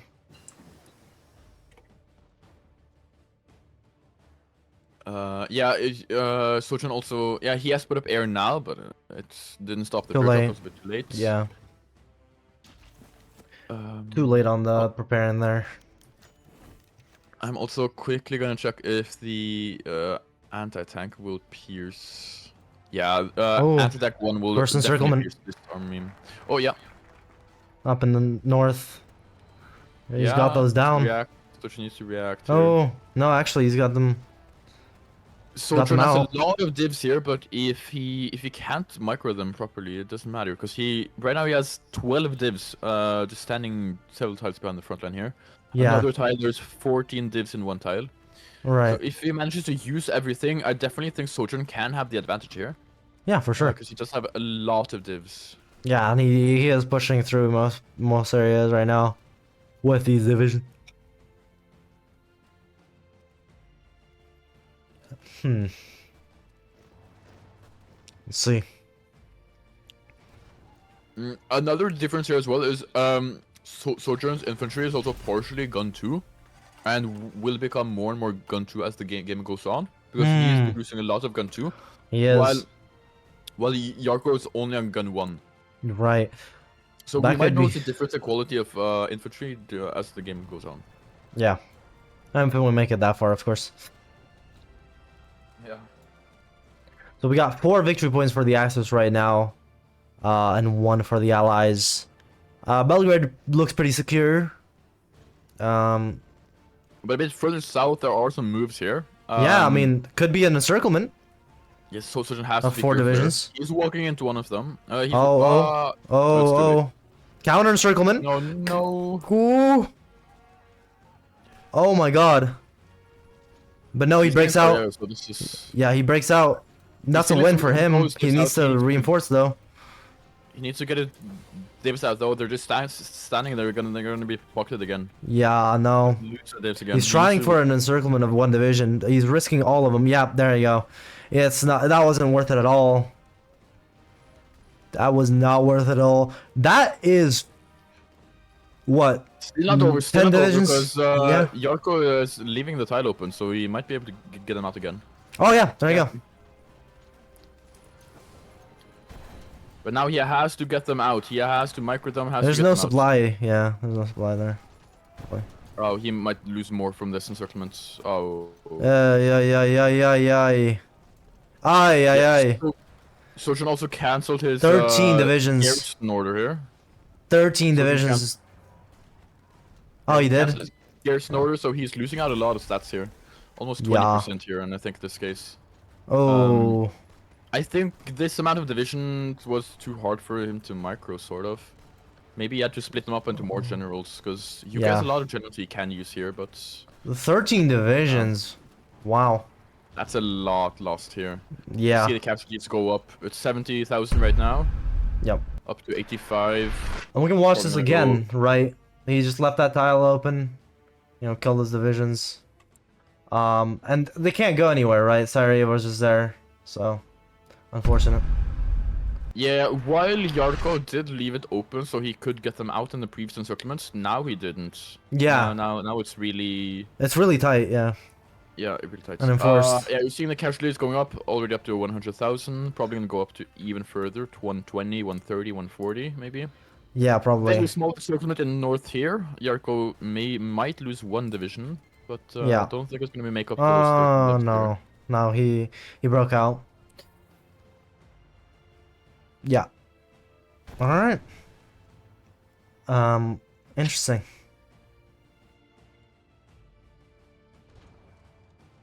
Alright, well, 13 divisions have been lost. I mean, there's no going back for that.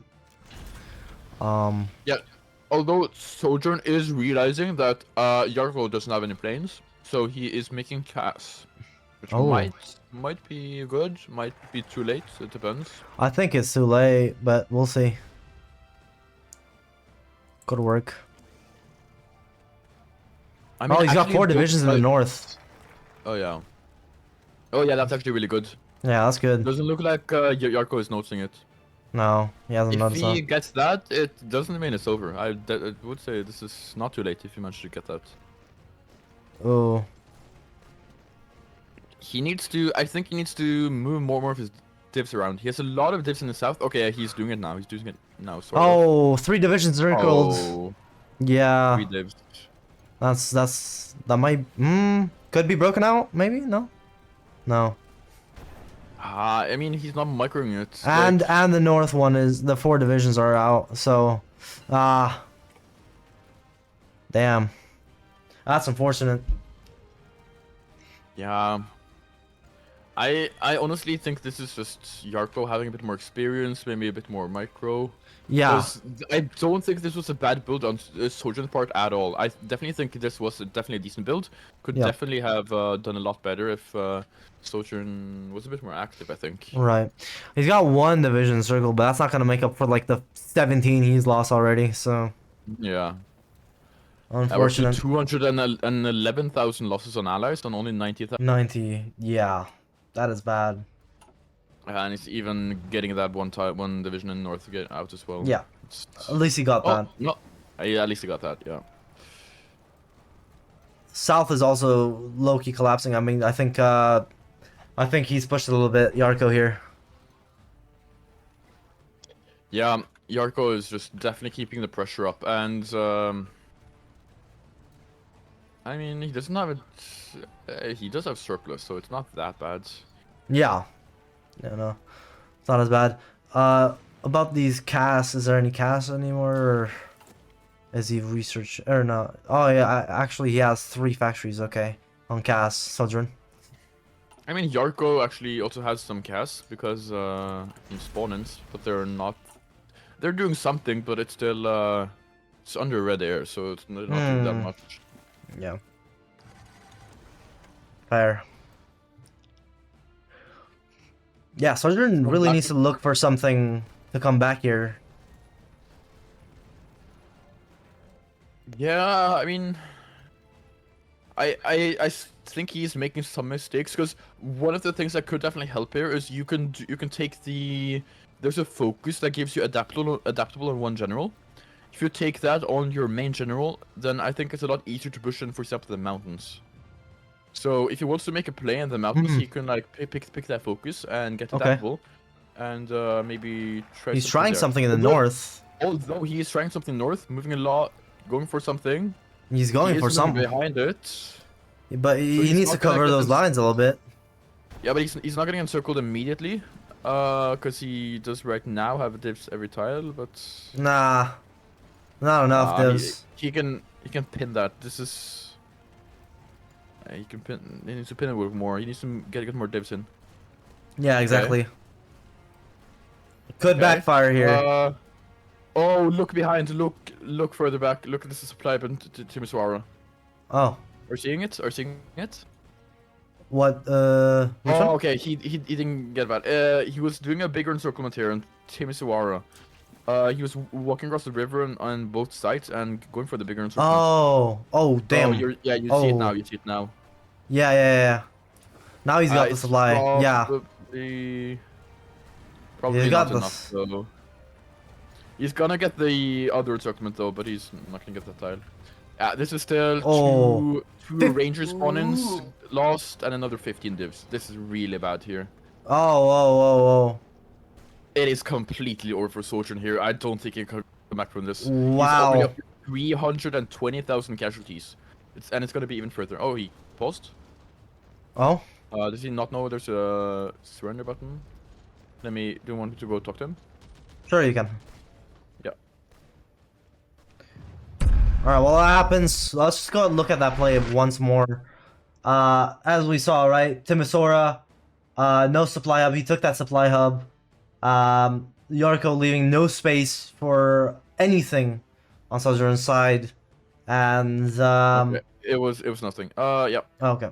And basically, those divisions have been circled. So I think it's around 11 divisions, but I think 5 of them are getting away, so...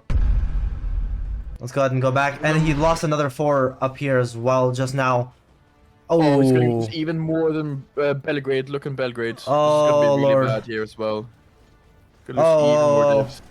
No, that's... Oh my god. Does he see it? Jarko's not moving. Oh, there he is. Oh, okay. After these pockets, like, Sojourn doesn't have any army left. Oh yeah, Jarko in the north as well. Again, 12 divisions there, and then another like 7 divisions in the north. So yeah, it's done. Yep. Wow. Insane encirclements right there. Fucking crazy. Wow. I mean, it was a good build, but I think it was just bad execution out of Sojourn here. It's unfortunate here. Definitely unfortunate. Yeah, definitely unfortunate. We can go ahead and have them. Yeah. Let's go ahead and have them in the voice call in a second here. All right. Well, that's the GGs, for sure. Sojourn, as Samzir just said, it was a good strategy, right? It was a good build, but I think it was just a poor execution, especially on the micro side, and you kind of were overwhelmed there at the end. So what kind of went through your mind, and what do you think you did wrong, from your perspective? Yeah, so I think the game was all about the first, like, encirclement and counter encirclement in the south, the mountains. Like, he encircled me, then I thought I could go for, like, a bigger counter encirclement, and then he, like, tripled down and got an even bigger one. And then when I lost those 10 divs, I think I was just, like, spread too thin and couldn't really keep up with the pressure everywhere. And I was just, like, a hair slow on, like, a number of last stands. He played more aggressive than I was expecting, so yeah, he definitely got some good early encirclements, and from there it was over. Yeah, fair enough. Oops. There we go. So, yeah, I think it was just a lot of losses in the end. I mean, you lost like what, 17? I think it was 20 divisions there at the end, maybe a lot more. A lot of many different pockets. Unfortunate. There. Yeah, well, I figured after that first big encirclement, I figured I was pretty far behind, so then I went for another one more towards the north, but then he got out of that one too. So, and I think he encircled me there as well. So yeah. Yeah, so really interesting. I also think that a lot on this map, like the north is really dangerous to snaking and stuff, because there's a lot of plain tiles and hill tiles where you can easily like counter encirclement and stuff. So yeah, that's definitely something we've seen today, I think. Now Jarko, how do you feel this went? Are you proud of how it went? Did you think it go better, or like what are your thoughts? I think that it should be worse because, honestly, this is the first time I played this map. No, the second. Wow. Because the first time I played on the tournament, and I lost. Okay. Honestly, I hate this map, but I think that my plan was pretty good. That I para-drop to the victory points and secure the better position to usurp commands and etc. Right, Yeah, and I mean that's also interesting because Sojourn got these spawn in planes. Yeah, I was kicking myself for not putting those up because I saw that he was 4th army, but I didn't put 2 and 2 together. I should have known that he was going to do that. So yeah, it was a big mistake by me. Yeah, I also showed that planes, and I it. thought I would not para-drop. You know, this is because, and this is why I made this naval invasion. right. Yeah, you did a lot to get to those VPs first. Like you did motorized, you got naval invasions, and you did pair jumping as well. So you really wanted to go for those VPs early. Really noticed that. Yeah. All right. I mean, it was definitely some good plays from Jarko. I mean, you kind of used that at the poor execution to your advantage, especially with a lot of encirclements. I think that probably would be one of the the best moments we've seen so far. I mean, definitely good. So we thank you for being here, and obviously you move on to the semifinals as well. We can go ahead and take a look at the bracket with Espanhol, which still is disputed. We'll talk about that later. Yeah. So what are your thoughts? Like, whoever you match up with, how's that gonna go, Jarko? I don't know. I think that if I train, I will have upper hand because this is best of 3, and I have better experience with maps. And I think most people have problem with they master only one faction or one build. And some maps, this is big problem because you can do that in the best of 3. Yeah. That is true. I mean, consistency is key in this tournament as well. Like, you gotta just adapt to everything, which is kind of overwhelming for some people, but understandably so. But yeah, and also in these early tournament rounds, like when it's only best of 1, like you really can't afford to make these huge mistakes. So I mean, I'm not like saying it happened in this game, but like in general, like best of 1s are really punishing. Because that mistake might like cost you like your tournament place. So that is definitely a difficult thing here. But I also think like when we do see these best of 3s and best of 5s, it's might see different strategies as well, because you can take more risk, I think. yeah, that's true.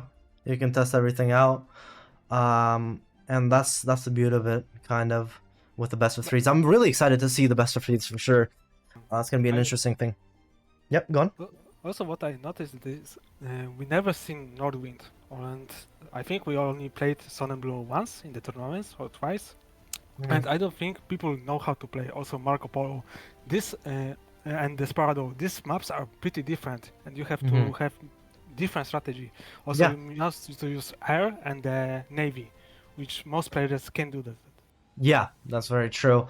I mean, last time around, the last summer games, we had a couple of Marco Polos. I don't think we had Nordwind though. I don't think that was out yet.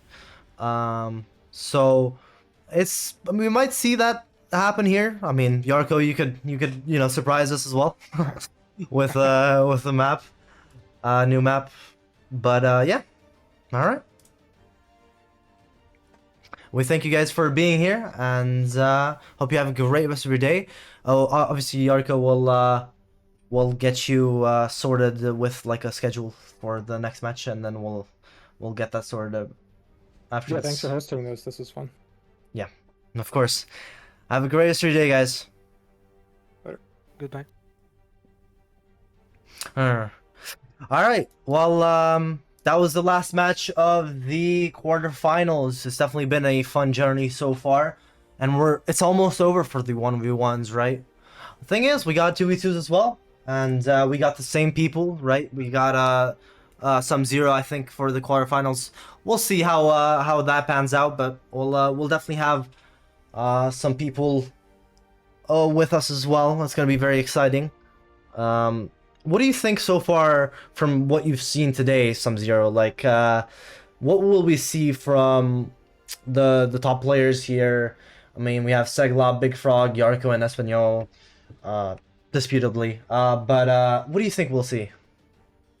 I think these last games will be a bit. I think they're gonna be a bit more fun in a way, because I think many people play a bit like conservatively in these best of ones, because as I've said, like it's very punishing if you do something wrong, and some of these more risky builds, maybe builds you haven't tested out that much or are really different from your other builds, you really can't afford it. But in these final matches, in these best of 3s and best of 5s, you can take these risks because you can definitely like surprise your opponent and gain an advantage in that way. Yeah. So I hope that we see a lot of more different builds, maybe some tank builds, maybe some special forces builds, maybe some different navy stuff, or different maps, just different stuff, because there are a lot of stuff you can do in this mod, and there's a lot of stuff we can potentially see in the future as well, I think. Yeah. Definitely well said. But also another thing I really want to see is some risky plays. Like, I want to see like a huge encirclement, right? But it could be risky, right? I just want to see that. I really do. It could be a payoff. It could be a total loss. But it would be interesting to see some, more risky plays from these players. I mean, we've seen some, but they're not that risky, right? They usually counter pretty quick. But it's definitely gonna be interesting to see the best of 3s and Segl, obviously, Artemworld, and all of them. They had a good match, right? Really close. So even if Artemworld or Yolk or Sojourn didn't win, they still get another chance at like the Summer Game Awards show, right? Because they get nominations probably. Some of them may get nominations. And some of them are in the 2v2 as well, so right? So yeah, so they get a second chance, maybe even a third, right? So good, it's a good thing. That's why it's set up in this way, to where we have the awards as well and stuff like that. We have the Best Moment Award, we have the Underrated Player Award, and the Community Champion Award. So at the end of the day, these players can also take in a little bit of cash for these cool awards. So gonna be interesting to see. Yep, I'm excited. Yeah, for sure. All right. Well, that's gonna be the end for today. Definitely fun to see, and if anyone wants to see the match schedules for the semifinals, which will happen tomorrow on a Sunday, we'll obviously have those in the Discord. !Hoi4RP. There you go. I'll pin that just in case. And yeah, you can join that Discord, find the updates, and see who is playing when. If you want to see and support the other players, the other contributors and co-casters like Sub-Zero and I, you can also see, the links of everyone in the background and support them. So go ahead and do !credits if you would like, and check out these other people, amazing people. All right. Hope you have a great rest of your day. Do you want to say anything else, Sub-Zero, before we close it off? No, I think this was exciting today. We got to see a lot of different stuff. I think Bjuge, one of the favorites here, was defeated. Although a bit of drama around that, but I definitely think this is definitely interesting, and maybe there is an underdog amongst us. And like, for example, in this match against Segl and Artemworld as well. Yeah, there are a lot of different stuff that is happening here, and I think that makes it really exciting to be a part of the tournament here. Yeah, for sure. All right, well, we'll see you guys tomorrow, and I hope you have a great rest of your night. Okay, bye bye.